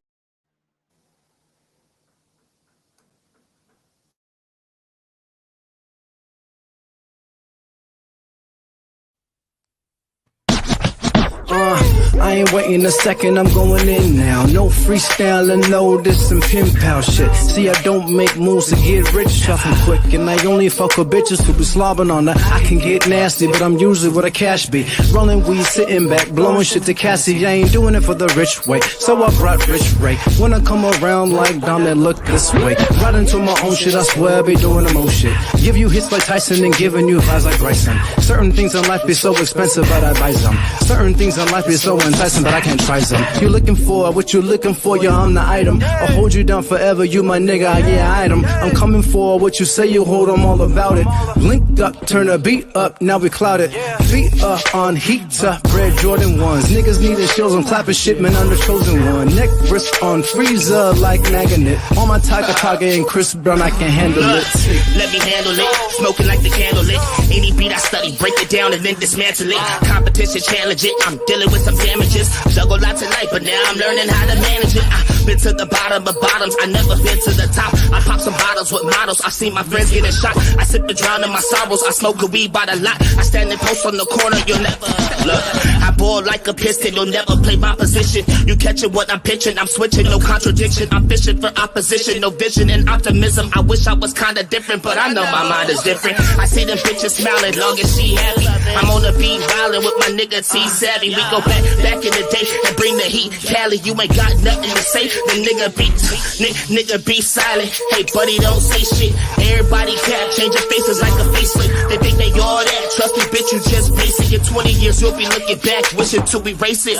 And I'm too savvy, I'ma get it to the end of my days. And I'll be only blowing smoke if it's that Jenny A. You say you always keep a 9, but niggas, I always keep an 8. Niggas straight in my face with that cap, it's okay. Niggas stay with a fresh cut, need it, no way. I can't take these niggas serious like all the brothers wins. I just be adding up experience while I'm changing up my wins. And I got my own condo, so I just change it how it's laid. And me?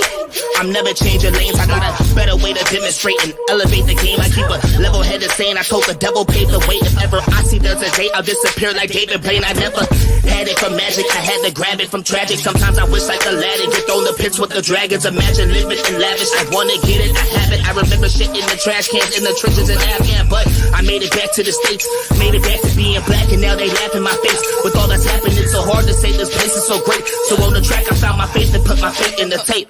Yeah.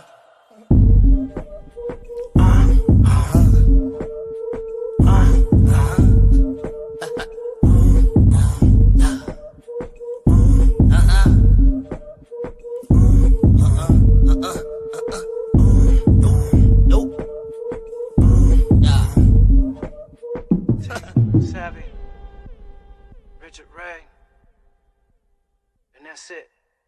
Oh yeah, Young Savvy Lifestyle. Peace.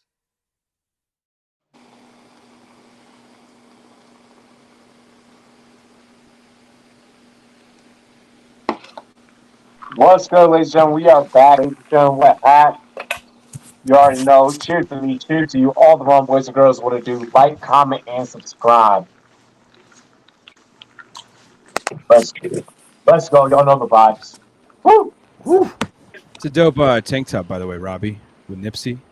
Like that. Yeah, bro. This joint, I got this actually off of Slauson. Big shout out to Slauson Swap Meet. I got this when I was in LA. Nice. I got this when I was back home. Big shout out to Nipsey. Big shout out to TMC. The marathon continues. We definitely keep the marathon continuing, man. Entrepreneurial dreams over here. Yo, really quick.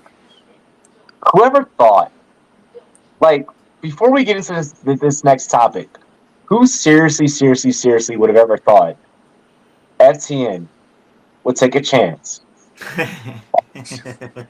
Not me. Not He's me. feeling himself tonight. God damn. On a network like us, like we are. Like the ink that's drying. If you've never seen, if you're a fan of the hip hop community, you've seen an episode of Drink Champs. If you've never seen Drink Champs, John, I love hip hop, but I've never seen that though. I bro, love hip hop, but I've never seen that.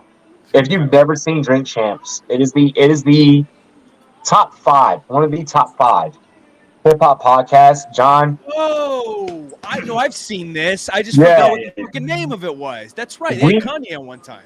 we Yes. are probably Oh shit. I would dub us. I would dub us the Drink Champs of fantasy football.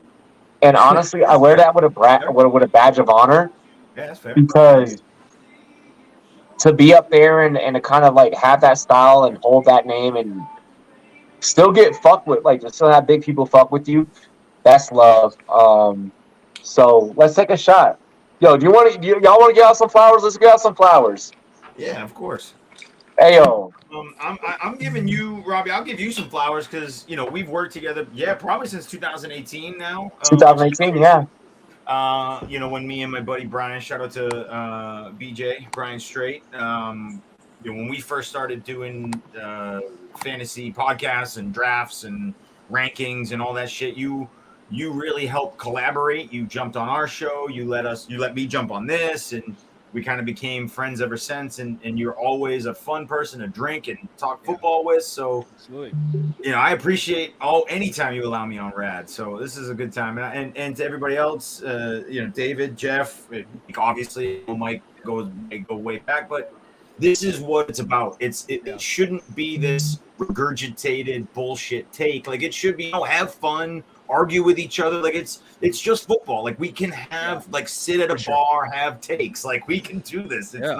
It's not stupid. And so no one's right, no one's wrong. Like, it's just true raw opinions. And I love that, because sometimes when you're on other shows, you have to kind of be guarded and use the lingo and all this other stuff. Where here it's like, man, this is my real ass opinion on what's going on right now. Well, this is what I really think.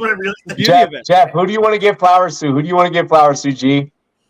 What do you mean give flowers to? Like, you just show love. Just show love. Is there anyone in the industry that you want to give flowers to? And follow the fantasy coaches, by the way, my new home. Follow the fantasy coaches. Yeah, hey, yo, good boys, Steve and Jibbs. We're a good crew. So follow us. I brought them boys up. They're my boy. I fuck with them. Well, so one of them is FTN. FTN helped me out a lot. We give him flowers. Let's go. He was just in our chat a minute ago, but he came up with us Z2 Fantasy. Like, I remember talking to this dude on Twitter back in 2015, like bullshit. Like, who are we arguing? Are we arguing when over, he was 12? When he was a youngin'. This nigga was a youngin'. Arguing over DeMarco Murray or some shit. Was this the oracle from the league? It was a minute ago, but him.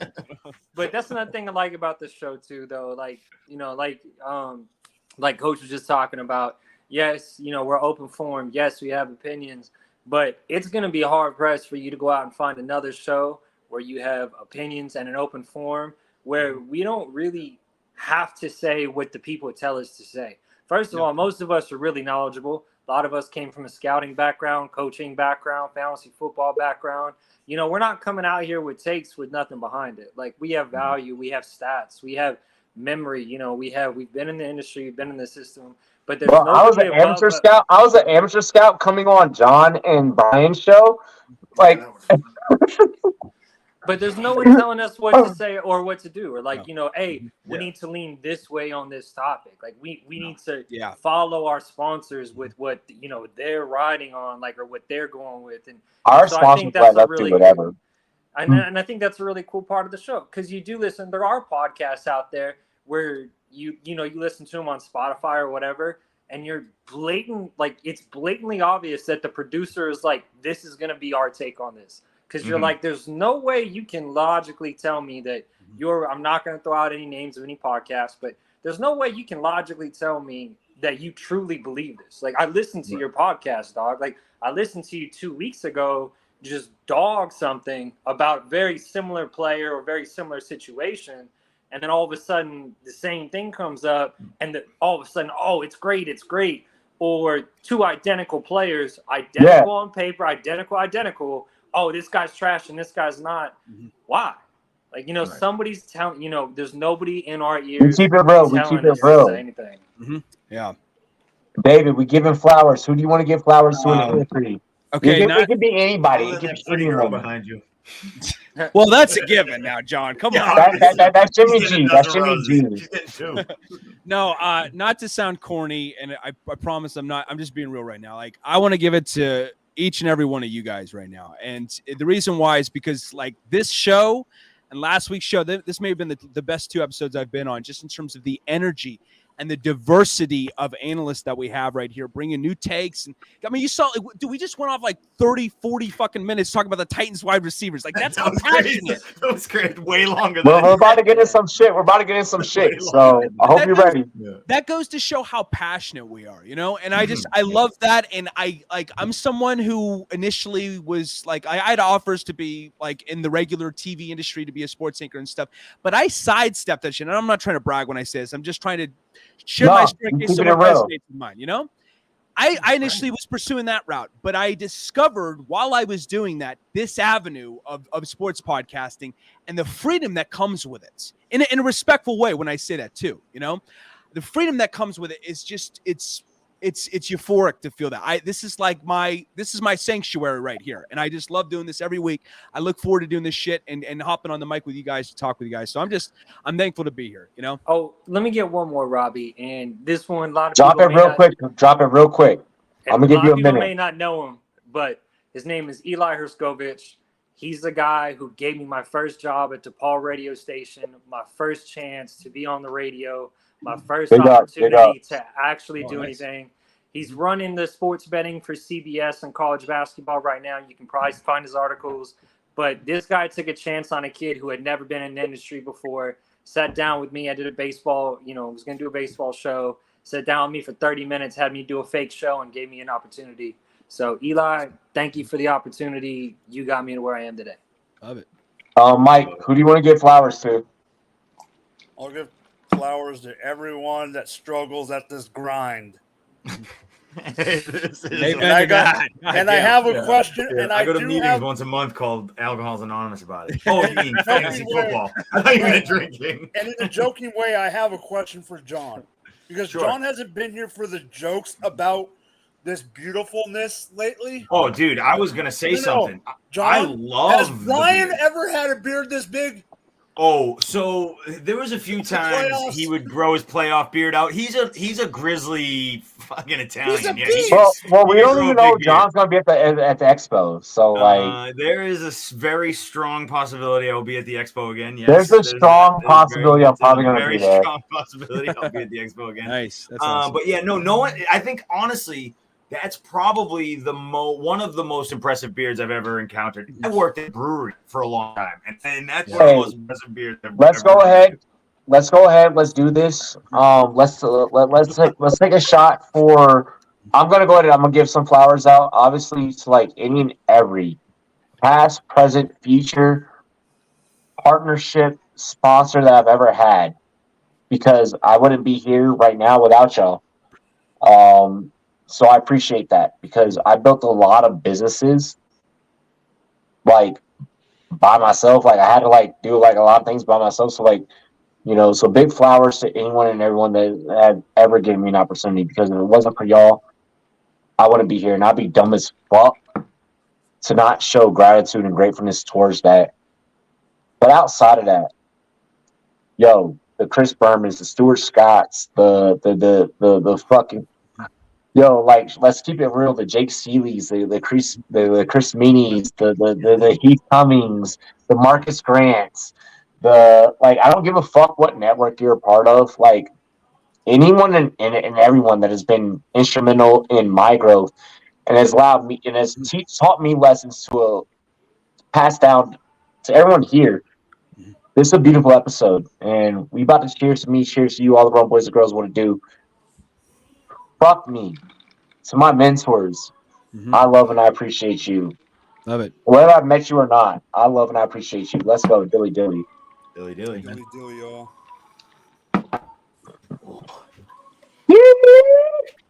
Back to tequila. Second half's gonna get interesting. So Jordan Addison, It's gonna My get topic. My it's gonna get topic. interesting. There you go. We got it on the My books. topic.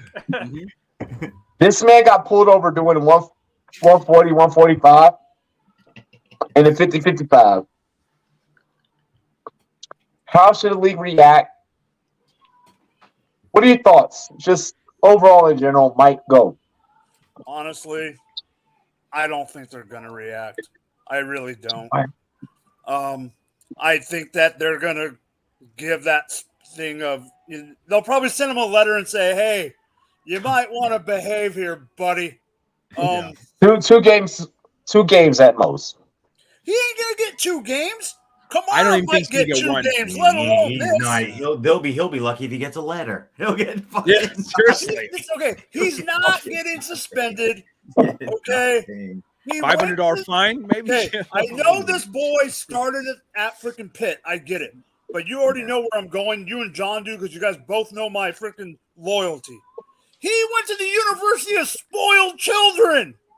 Okay? As the disrespect as a USC fan, man, shame on you. Shame. Yeah. UCLA, fight.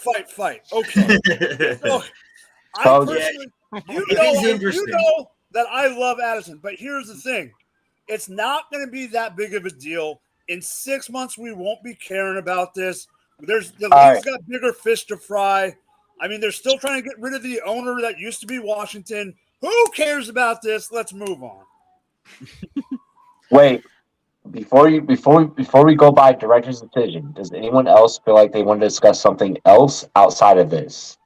My only point is going to be, and this is again probably a bigger topic, and I don't know if we want to get into it, but it's just interesting sometimes the lines in the sand that Goodell and the NFL will draw as like rules.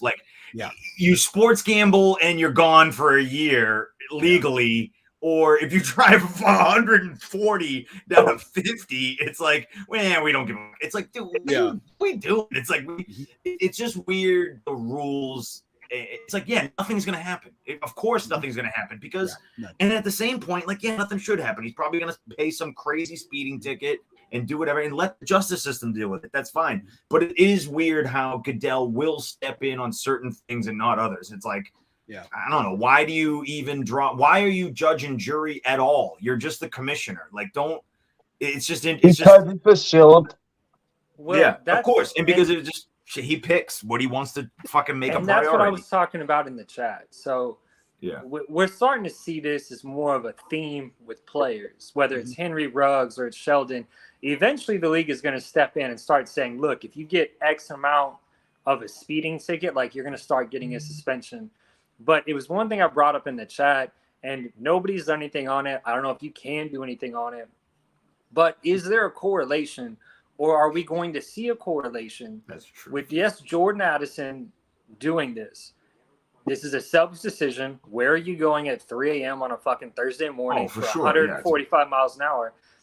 Will he become a bad teammate? Will this lead to DUI? That's a good conversation. That's a better conversation, will he be a bad teammate? Will he be a selfish teammate? Will this lead to DUI, domestic violence? Do you feel that way? Like, I don't know player well enough. To me, like I don't know Jordan Addison personally. I know he went to So that's USCA. why I can't take that angle. And honestly, to be honest, throwing out the domestic violence thing is no correlation. I'm saying, like, is there a correlation? So, like, but that's what I'm saying. I'm saying you get away with it. I'm saying you can bring the DUI up, but bringing the I don't think there is a correlation. What I think that there is, I'd have to get to know him. I just think what Jeff is saying. I think is it's going real deep on this. And I listen. I respect his opinion in that regard. With trying to determine the correlation between this kind of behavior and how it can potentially escalate, because like shit like this, with a lot of people too, like it could get progressively worse in terms of that selfish decision making, because we see that all the time when it happens to guys. Where it gets progressively worse. I don't think they're going to do shit with Jordan Addison, because I brought this up with Sheldon Richardson when he was with the Jets, where he got 1 game for driving with his car reeking of weed, and he was was he drag racing? He was going. It was reckless driving. He was reckless endangerment. Yes, with the child in the car. with a 12-year-old in the back. With a 12-year-old in the back seat, and he got 1 fucking game. Okay, unreal. As for if the NFL is going to do anything about this, I don't want to sound pessimistic, but unless it taints the Shield, I wouldn't necessarily guarantee to put money on because it's something that everyone deals with. You know? It's selfish. It's something that any of us could have done.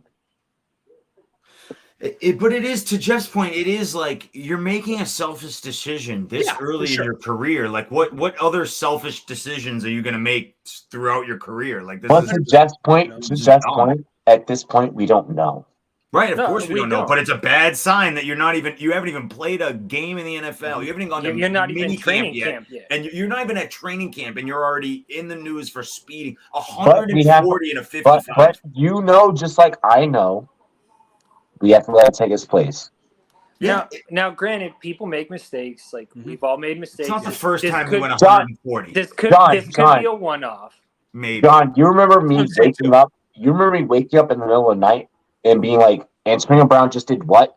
Yeah. Oh, no. I'm not saying it happens, but I guess my point is more like the NFL's not gonna fucking do anything. It's just until it really escalates. Like one speeding ticket is what it is. Like, it's fine. But to Jeff's, I guess that's a bad sign that it's already happened. That's a bad sign that's like we're not even. Mike, you just got drafted 2 months ago, and we're already talking about you.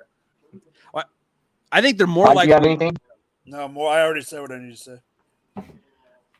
I like with behavior like this too, like with a DUI or reckless driving, I always give them the benefit of the doubt that it's just a one-off, unless they see certain other red flags that surround it, from their behavior. So I try to do that with this type of stuff. If it's a serious thing, like if it's assault or something like that, that's where I'm like, okay, now I'm on full fucking alert. What's going on with this dude? Why did he stoop this low? Joe Mixon threw the hardest punch on a woman I think I've ever seen in my life in college, and we just don't give a shit. It's like, dude, like put a girl in a hospital, and we're like, oh, whatever. It's like, no.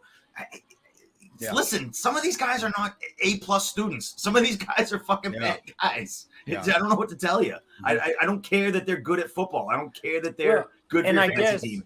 They make bad decisions. To me, like, in this certain situation, like I live in Las Vegas, and there was a correlation. Like Henry Ruggs' decision making, he was a bad teammate. Sure. Like there was a correlation there. Like I lived here. I went through that. Like I saw it on the news. I was like literally knew what was going on and what was happening. And you heard from other media outlets and other people that I know that he was a bad teammate, in the first place. So that's kind of where, like, when I brought it up in the chat, because I had a personal experience with this, where I was like, look, this guy made a selfish decision, and he's going to jail for it. But there was a correlation with him making that choice and being a bad teammate. So that's kind of why I brought it up. I wasn't so much like I don't think the NFL is going to do anything about it. I don't think they're ever going to do anything about speeding. Like, I really don't, because the NFL's got so much other bullshit they got to deal with that's way worse: domestic violence, sexual assault, all that other stuff. Yeah. But there was a correlation in Henry Ruggs' case. I'm not saying there is in every case. So that's why I had brought it up in the chat and why we're talking about it on the show. Yeah. Okay, hear me out. Mike, is there a correlation between a uniform post from my Facebook, please? What was that, John? I couldn't hear you. Sorry. Is there a correlation? Because if you think about it, the one where it has all 4 teams. What's up?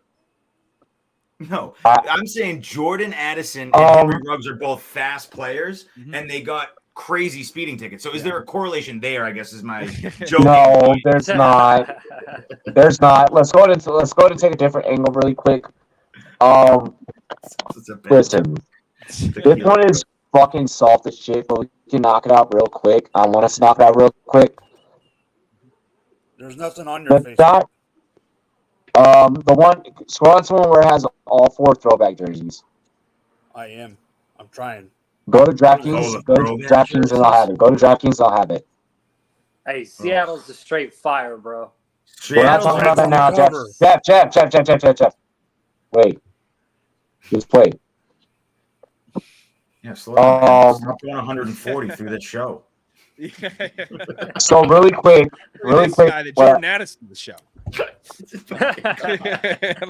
No, I'm kidding. No, really quick. I want to know from you guys. 140 in a Volkswagen. One of the things I want to know from you guys.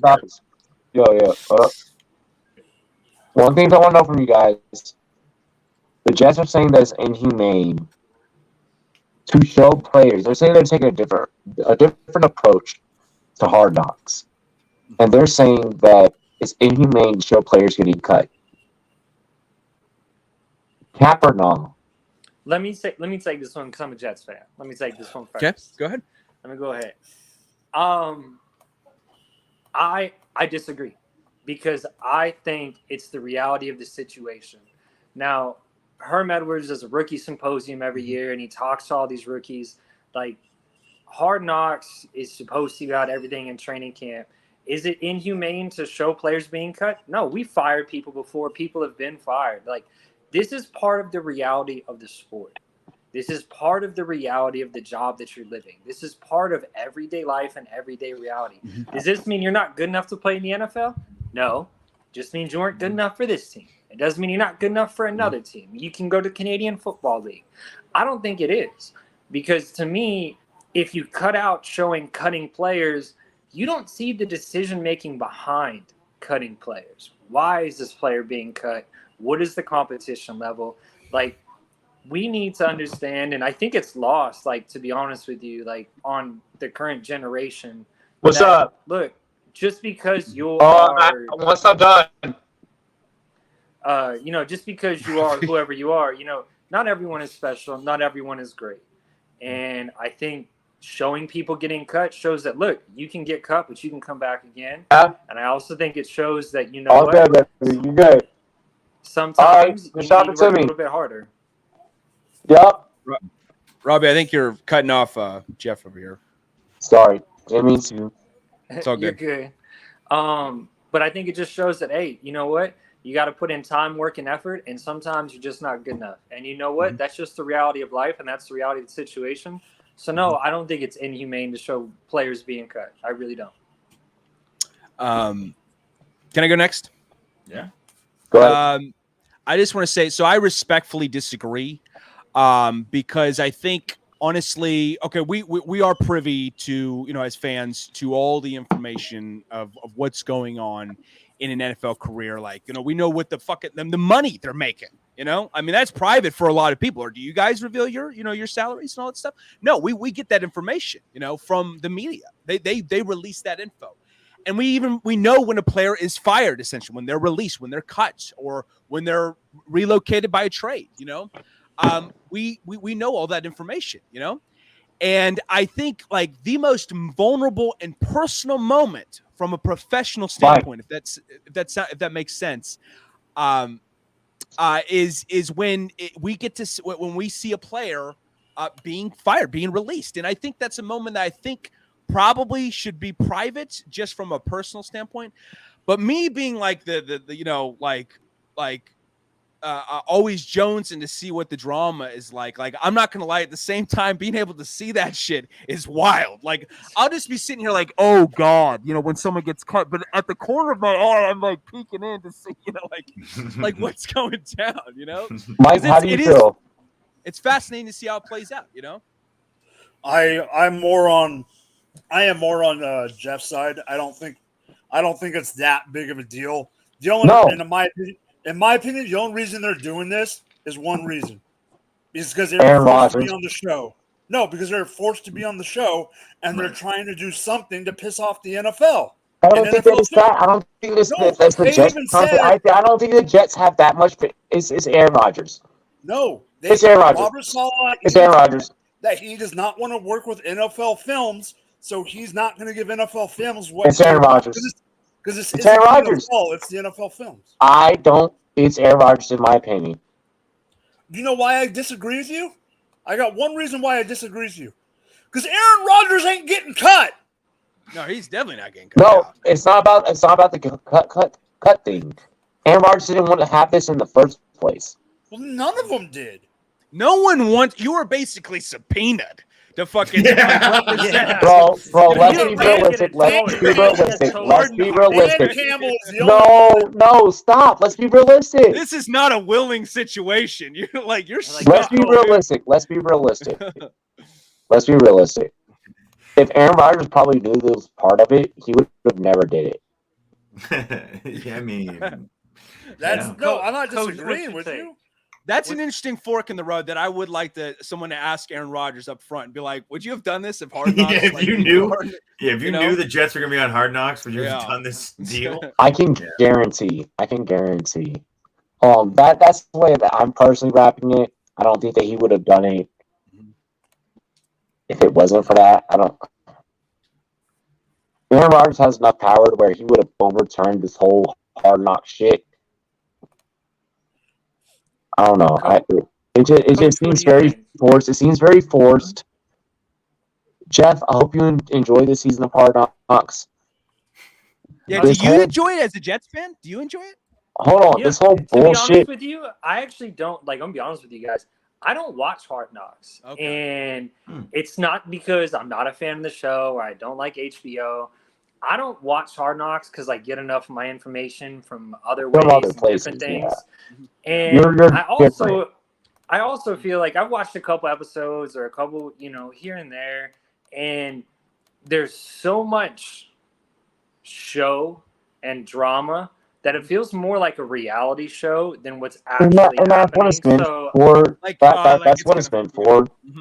And, so like that- I just can't get into it. Like, and I think I feel you. that's why the Jets are doing and saying what they're saying. To say that it's inhumane to show that side of the NFL or that side of life, shut the fuck up. I wouldn't call it That's- inhumane. I just think it's a no. little insensitive. No, it's Aaron Rodgers being Aaron Rodgers. This is an Aaron Rodgers thing. This is nothing but A-Rod. This has nothing to do with him being a diva. And this whole, bro, I've done ayahuasca. I was about to say, this is someone who's not going to be doing ayahuasca with Aaron Rodgers anytime soon. Bro, like you've reached too far into the third eye. It's expanding you too much. Like honestly, no. Honestly, as someone that's done the whole DMT, the whole ayahuasca, the whole Molly, the whole fucking acid, like fuck you, Aaron Rodgers. You want to be hippie piece of shit? Fuck you. and his big Damn, that Lewowski- escalated quickly. his big Lewowski sweater too. Like, Bro, like for real, like, cause like here's the thing, like you can do all that without appropriating the culture and shit, and it's like, bro, shut up. People are gonna get cut. well, People are gonna get cut. Robbie, we didn't let Coach talk on it. Oh, no. So I mean, I'm in a weird place. So the empath in me feels for these guys who get cut. Like I genuinely do, because I understand. I've been around situations where guys do have to like uproot their family and move to a different city. It's like I got an 8-year-old daughter in school, and all of a sudden I got to go move. Like what the hell? Like this sucks. So I get that. And we all get that. We all are human people, and we love each other and care about each other. So, but I also understand that is a reality of pro sports, and you do need to show that. You do need to let like the casual fan know, yeah, it's a hard life. Like it's really difficult to be number 54 on the roster. It's hard. Like it sucks. And when that happens, there's failure, and these guys don't, ball up their fists and cry. What they do is they work harder to be on that 50-man squad. So there is some inspiration in there too. But yeah, of course it sucks. And like when I see it happen, because I've heard horror stories of guys in the NHL, they'll buy a house in Nashville, and then 6 months later they're traded to San Jose, and it's like, oh Jesus Christ!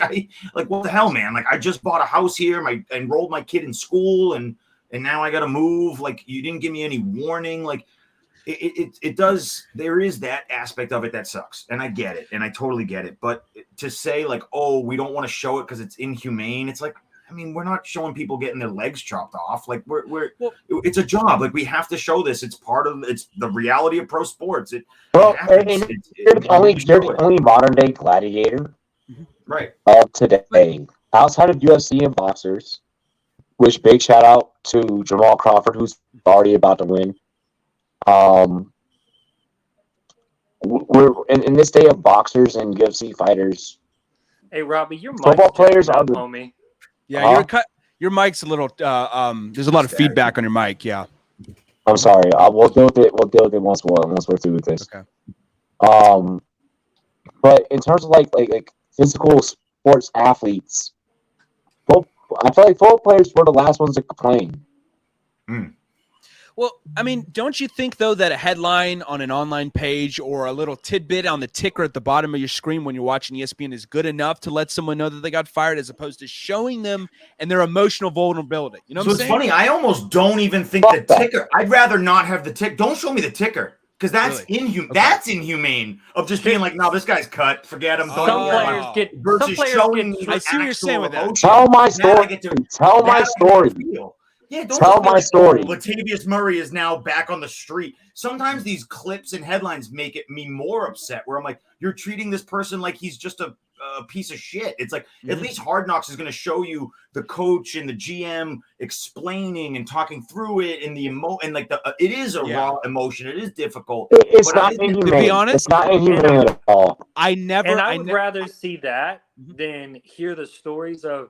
And we've all done it. We've been in the industry for a long time. I'd rather do that than hear the stories about players finding out they're getting traded because somebody tweeted. Yeah. Oh, that's so fucked up. That's so fucked up. Yeah. Like there was.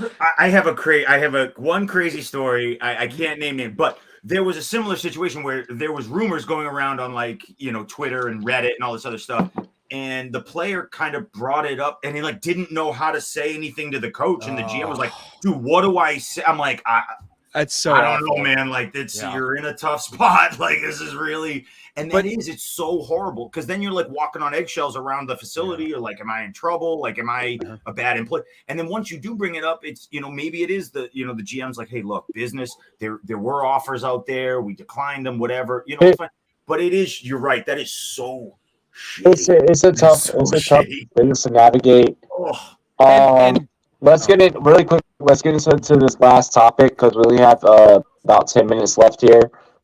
Rank these throwback jerseys. We have the Seahawks. We have the Bucks. We have the Vikes. We have the Eagles. The She-Eagles. Seahawks, Eagles, Bucks, Vikes. Okay, well, you just burnt the extra fucking couple of minutes that you just had. Great job, Jeff. So now everyone else has to make their takes. At least hit us at the 150 mark. All right, I'll go quick because I'm not a cosmetics guy. I don't really give a shit. I don't really give a shit. So I'll give you my quick take. I'll be honest. I think Buccaneers, because I could pull off a dope ass outfit with that creamsicle. I could do some shit with that. I could put on some swag with that jersey. I could for sure. And don't let me have the right pair of white and cream Air Forces with that jersey. Dude, bro. I would look tough. It's a wrap. I would look tough in that jersey. So I'm gonna say Bucks. Seahawks because I have always sort of loved that color scheme. That I've always liked that sort of light green, light blue. But there's a lot of different kicks. We're gonna do it, JB. We're gonna do it it's a vibe. Yep. That creamsicle shit. Oh, you could if you have an exclusive set of kicks. That's a specific fit. That's a 10 out of 10 fit if you get it right. Yeah. That's a 10 out of 10 if you get it right. Seahawks, you can make everything look good with that Seahawks jersey. Eagles jersey. I like the Kelly green. I've just always been a fan of the Kelly green jerseys for Philadelphia. So those are dope. And then the Minnesota.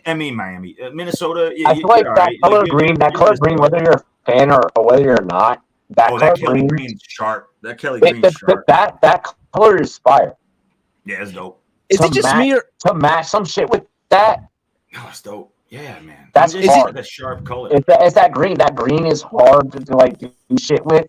So if I'm a fan of that fan base, I'm probably going black kicks with the jersey on top. Okay. jeans with some black Air Forces. You ready to cause a ruckus in Philadelphia? It's Philly. You ready to cause problems? You're ready to cause problems. You're ready to throw batteries at Santa in Philadelphia.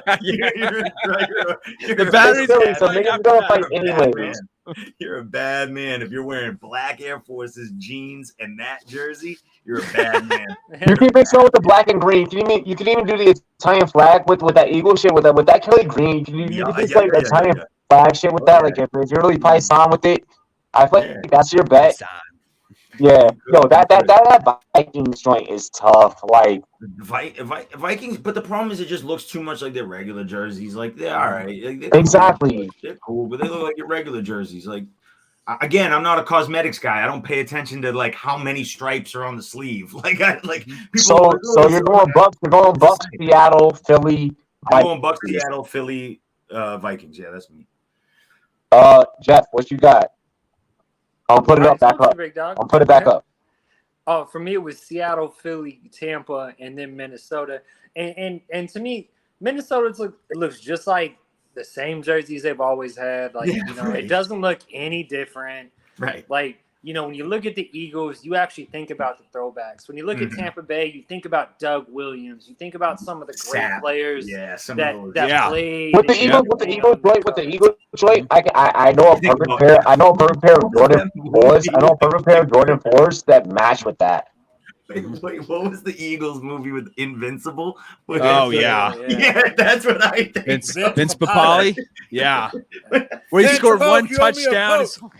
Unbelievable. And then I like Seattle's throwback because Seattle's throwback is so much different than what they've had recently. Yeah, that would be like a special jersey to own, if that makes sense. Like people have Cunningham. Steve Largent. They've got Steve Largent, they've got Cunninghams, they've got Doug Williams, you've got some of these guys who played in the Creamsicles. Minnesota's the same, but that jersey is so different than what they're wearing right now. I mean, and don't get me wrong, when they do their color rush with that lime green jersey, that shit is straight hot in Seattle, bro. That shit is straight fire. I would wear those old school jerseys with the electric green pants that they have. That would be that's. Again, I'm not a cosmetics guy, but that would be kind of cool. John, we did this a vibe together. We know we know hot or not. We know hot or not. We do know hot or not. Listen, I know my. So he is kind of a cosmetics. I might be. Guy, He is. He's bugging right now. This man's bugging right now. We had a whole segment. We used to have a whole segment on our show where it was about fashion. So like, it was. David, it's your turn. Yeah. So is it just me, by the way, or are these Eagles jerseys, they don't match the same tone of green as the helmets? I feel like the helmets are a little darker than the jerseys. I would like their jerseys more if the jersey matched with the helmet, because I love that shade of green with the helmet. That's fucking filthy, Yeah, whoever designed that needs to go back to design school for sure. Exactly, I know, right? And so I had them last, and the other three are like a three-way tie for first. But I did want to ask, did you guys see motherfucker rank them? No, shut up, rank them. Rank them. Okay, I'm a three-way tie. Like the fuck are you doing? I got a four-way tie for first. I guess I'm a whore for the color blue, so I'll go with the Seahawks number 1, Vikings number 2, and then Creamsicle number 3. Okay. Cool. Mike. You want to pull this down? Pull it down. Because I'm giving you a top 8. The beer chills. I'm giving you a top 8. Oh, we got top 8. Let's get into the top 8. Top 8. Ready? Bobby, solo. You know how much I love. You know what I was trying to do with the graphics, so you know where I'm going with this. 1, 2, 3, 4, and 5 is the Seattle jersey. I don't care if there's only 4. 1, 2, 3, 4, and 5 is the Seattle jersey. Fucking just rank them. Just rank them. Then it's the Kelly Green. Then it's the Vikings. And then the Creamsicle is puke. And it's last. Alrighty. Love that. Oh my gosh. Hey Robbie, there's one that we didn't put up there. Just came out today. I don't know if anyone else saw it. But did anyone else see the Colts New Jersey? I was just about to say that. Yeah, the Colts look like a fucking BYU knockoff. They look like Duke. They look like Daniel Jones. Daniel Jones had a But black I like helmet. it. But I like it. I glad- love the black I like helmet. it. I love the black helmet on the Colts. I'm glad I'm not the only one shitting on these jerseys because I was looking, I was like, what is this blue Fun Dip looking shit that I'm looking at right now? It was disgusting. Fun Dip. It looks like blue Y'all Fun are Dip, you fucking know? weird. Y'all are weird, bro. The Colts did their thing. For So me, speaking of real quick, speaking of jerseys, the other one I want to bring up, it wasn't a jersey, but I did not like the Browns all white helmet. Really? yo, You know what? all right. No, I dug it. wasn't. The with brown that. I shit. The wasn't brown with shit was basic. The brown shit was basic, and the They brown look like they were shit. copping the Bengals, you know? Yeah, it that. felt Bengals very all much white like was straight fire. yeah, because you've never worn all white before. Yeah. The Bengals Seriously, all I white know, was right? straight Yeah. fire. Yeah, I know the Bengals was nice. Yeah. So here's what What's I'll say: the Bengals or I'm sorry, the Browns. The Browns are swagger jackers. Swagger Jack. That's great. I love that. I love the all black helmets with the Colts. I love the all red helmets with the Falcons and with the Texans. We discussed the Texans months ago. But I love the all reds. Yeah, the Falcons, the all-red Falcon helmets are fucking dope. Yeah, they're pretty fire. Yeah. In terms of what we've seen over the last 48 hours, I love that the Dreamsicle is coming back. I love that. I'm coming along with it. I used to hate it, man. I used I'm to old as disgust shit. me. I'm old as John, shit. guess So what it's what I'm Robbie used would to. wear with the Kelly Greens? Guess what he would wear with the Kelly Greens? Force. I'm joking. I'm joking I around. know- It'd be White Force. It'd be White Force with the green interior. They make what they call the chlorophyll threes that are basically gray and green. No, that you would would look try to wear. fucking You dope. would try to They wear look the dope. Grinch Kobe's. The Grinch Kobe. I would wear the Grinch. I would wear the Grinch Kobe's with those. I would wear the Grinch Kobe's Kobe's would be with all those. right, though. I would let it slide. It's a little more Yeah. electric. It's a little more electric, but I still I let it know. slide. If I saw somebody, I'd be like, okay, I see what you're doing. The Vikings You're one, trying. he would wear panda dunks. Panda dunks. Stop. You just sound like Dick Hard. You just sound like Dick Hard. The problem with the creamsicles, and this is going to get into a deeper issue about sneakers, and I don't want to talk about it because it makes me upset. But a lot of female colorways will match better with the creamsicle jerseys, and then you have to be the dude. You have to be the dude who's wearing size 15 women's sneakers, but you can't say nothing to your homies. Like, no, these are limited edition. You're like, nah, I'm pretty sure I saw that. Bro. Like, no, these are limited edition. Bro, when the denim ones came out, and I was like, Maddie, are you gonna get these? I was like, Maddie, you should get these. Like, I Maddie. already know they make some peach. They make these dope like peach and like green. I send them to you, Robbie. They're unreal. Nope. They would match those creamsicle jerseys. Like it would be. Bro, It would be annoying, but it's female, so whatever. I mean, no judgments. 2023, y'all wear whatever you want, but I've been known to wear large women's sneakers because their colorways are better than men's colorways. I'll be the first to admit it. I don't. Yep. Give me that. I'm married. I'm proud of my sexuality. Yep. Exactly. You know, like Cameron stepped out with the pink jacket. Give me the creamsicle first. Yep. Yo, Kanye. I'm gonna go Seattle. I'm gonna go Seattle second. Okay. I'm gonna go because I already have shoes, socks, ties, jerseys, everything that matches that Minnesota shit. I'm gonna do that third. Okay. But that Philly Kelly Green is that Philly Kelly Green, like me being from like that whole Northeast shit, I'll never put it on my body. But if I had to for an outfit for like a runway show or some shit, I have so many different ideas that I could do with that, and that's easily got to be the fourth. Outside the Oilers shit, when Houston wears the Oilers shit, Houston shit on everybody. Houston shit on everybody. Well, Robbie, not to jump off the topic real quick, but we actually didn't hit on it or didn't talk about it. But how does everyone feel about the Denzel Mims trade for the Lions?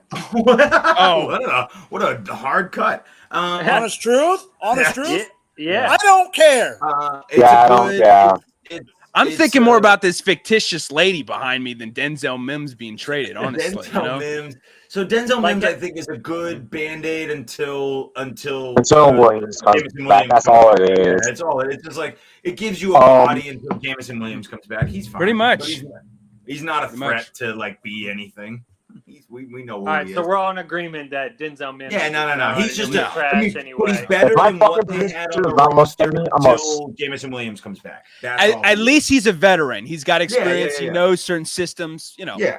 He's better than what they had, and then Jameson Williams comes back, and Mims is irrelevant. Like Is everyone- literally probably cut irrelevant. Is everyone ready to do a shot? Yeah. All right. All right, we're gonna start with David. We're gonna start with David, and then with our producer. David, anything you want to shout out? Yeah, you could follow my account at David G Sports Pod. You can follow our show TBQ Sports at TBQ Sports. Actually, our channel TBQ Sports at TBQ Sports. We're coming out with multiple shows. That's really exciting.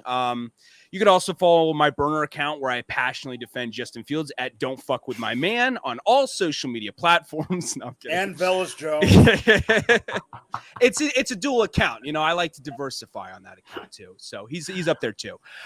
No, but that's all I've got pretty much. We're coming out with a new fantasy show. We're going to be breaking down some SFB rosters. If you guys have some SFB rosters, please send it to our channel. I got you. TBQ Sports. Yes. Thank you. That's all I got to say. Jeff. All right, first shout out to Foster Moreau. Congratulations, brother. I'm glad you're feeling better. You know, good job, brother. That's a hard battle. It's a hard fought battle. Good job. Oh, yeah. And the second thing is, I think the fantasy community is sleeping hard, and I mean dead asleep, passed out, Valium, vodka drunk hard on Myers as a tight end in Las Vegas. I thought you were going to say the Rumboyz, but okay, I'm with that. JB, anything you want to plug? Jake Bats, you up the bat. Let's go, make it happen. I'm gonna do two shameless plugs real quick because I don't really like promoting myself. But follow Fantasy Coaches. We're live on Mondays at 5:30 every day on YouTube. Follow the YouTube. We're moving. We're getting there. We got a lead popping off. We're doing our Steven. thing. Yeah, we're doing our Hi, thing. And so Steve Jibbs, they're my co-hosts. They're great guys. The three of us have been ever since the FTLS, sort of me and Brian stopped doing our show. They let me on, and we've been cooking for the past year. It's been great. And so it's a great show. I love hanging out with my boys. And the off season is a lot of fun for us. So please tune into that show. Subscribe to YouTube. Second, I'm wearing this Fade Golf. My buddy started a golf company at Fade Golf Official. So let me get a hat. Follow them on Instagram. They are it's whatever. It's cool. It's just a fun bullshit golf company that he started. Nice. And so I shout out to my buddy Frank Bova. Love him. And last but not least, Robbie, my guy. Thank you. Thank you. This is always fun. I genuinely love doing Rumboyz After Dark. It is like I said earlier in this episode, it's just an opportunity for me to be myself because for the longest time when I first started podcasting and first started getting into fantasy football, and I always felt like I had to be someone else. I couldn't be myself. I couldn't be this loud, brash, silly Boston guy. I had to be this. It's I had to be someone else, and ultimately that's not who I am. Who I am is a loud, brash Boston guy. There you go, man. Who loves sports. I saw it with my own two eyes. And is super passionate about, pro sports and pro athletes. And I want to share that passion with people. And you let me and you allow me to share that passion with people on this show. And it's fun. I've never got off of Rad and been like, oh man, what a stupid time that was. Every time I get off and go, man, that was the best night of my life. That's awesome. It was great, man. Thanks. And I haven't been on the show in probably a year, and it's like I haven't left. It's like I've never left. It's like I've never left. Okay, 8 months. 9 months. I'm trying my best. I had hurricane shit to deal with for a while. I was really quick. Hurricane. Yeah, it was pre-hurricane. I'm trying my best to hold it in. I've got to take my shot. This has been a long time coming. And like everything that John was saying, like I do what I do to create opportunities for everyone else, and like whatever opportunities happen for me, just makes opportunities for everyone else. Mhm. I appreciate you guys. My flowers for tonight's show, and I save it for the end. It's to you guys. It's to everyone and anyone. Here's to you. Yeah, It's to anyone. It's to anyone and everyone that's ever watched. Whether you watched once or you watched 100 times. Mhm. No matter what, friends, family. It's a lot. It's a lot. Like what I tell you, like for what you just said, it means a lot. Like it's a lot, and you lose and you sacrifice friendships, relationships, a lot to get to this point. Mhm. So thank you. Yeah. This is all of you guys. This to you guys who created this success, who created this channel. This channel is always going to continue to grow. We're always going to be a thing. I own it, so my intellectual property, right? Profit. Also, I just want to say too. It's been awesome getting to meet you guys too, John and Jeff. So really pleasure. Y'all are awesome people. So Thank you. Thanks, brother. Hey, yo, let's go ahead. Hey, Let's brother. wrap this up. I appreciate anyone that's ever watched from the very first time I filmed the episode to now. I promise you, we're only going to take it to the top. He's going to keep doing graphics. He's going to keep doing what he's doing. We're all going to keep doing what we're doing. Cheers to me. Cheers to all the Rumboyz girls will do. Mike, play my fucking outro. Woo! That's it, bitch.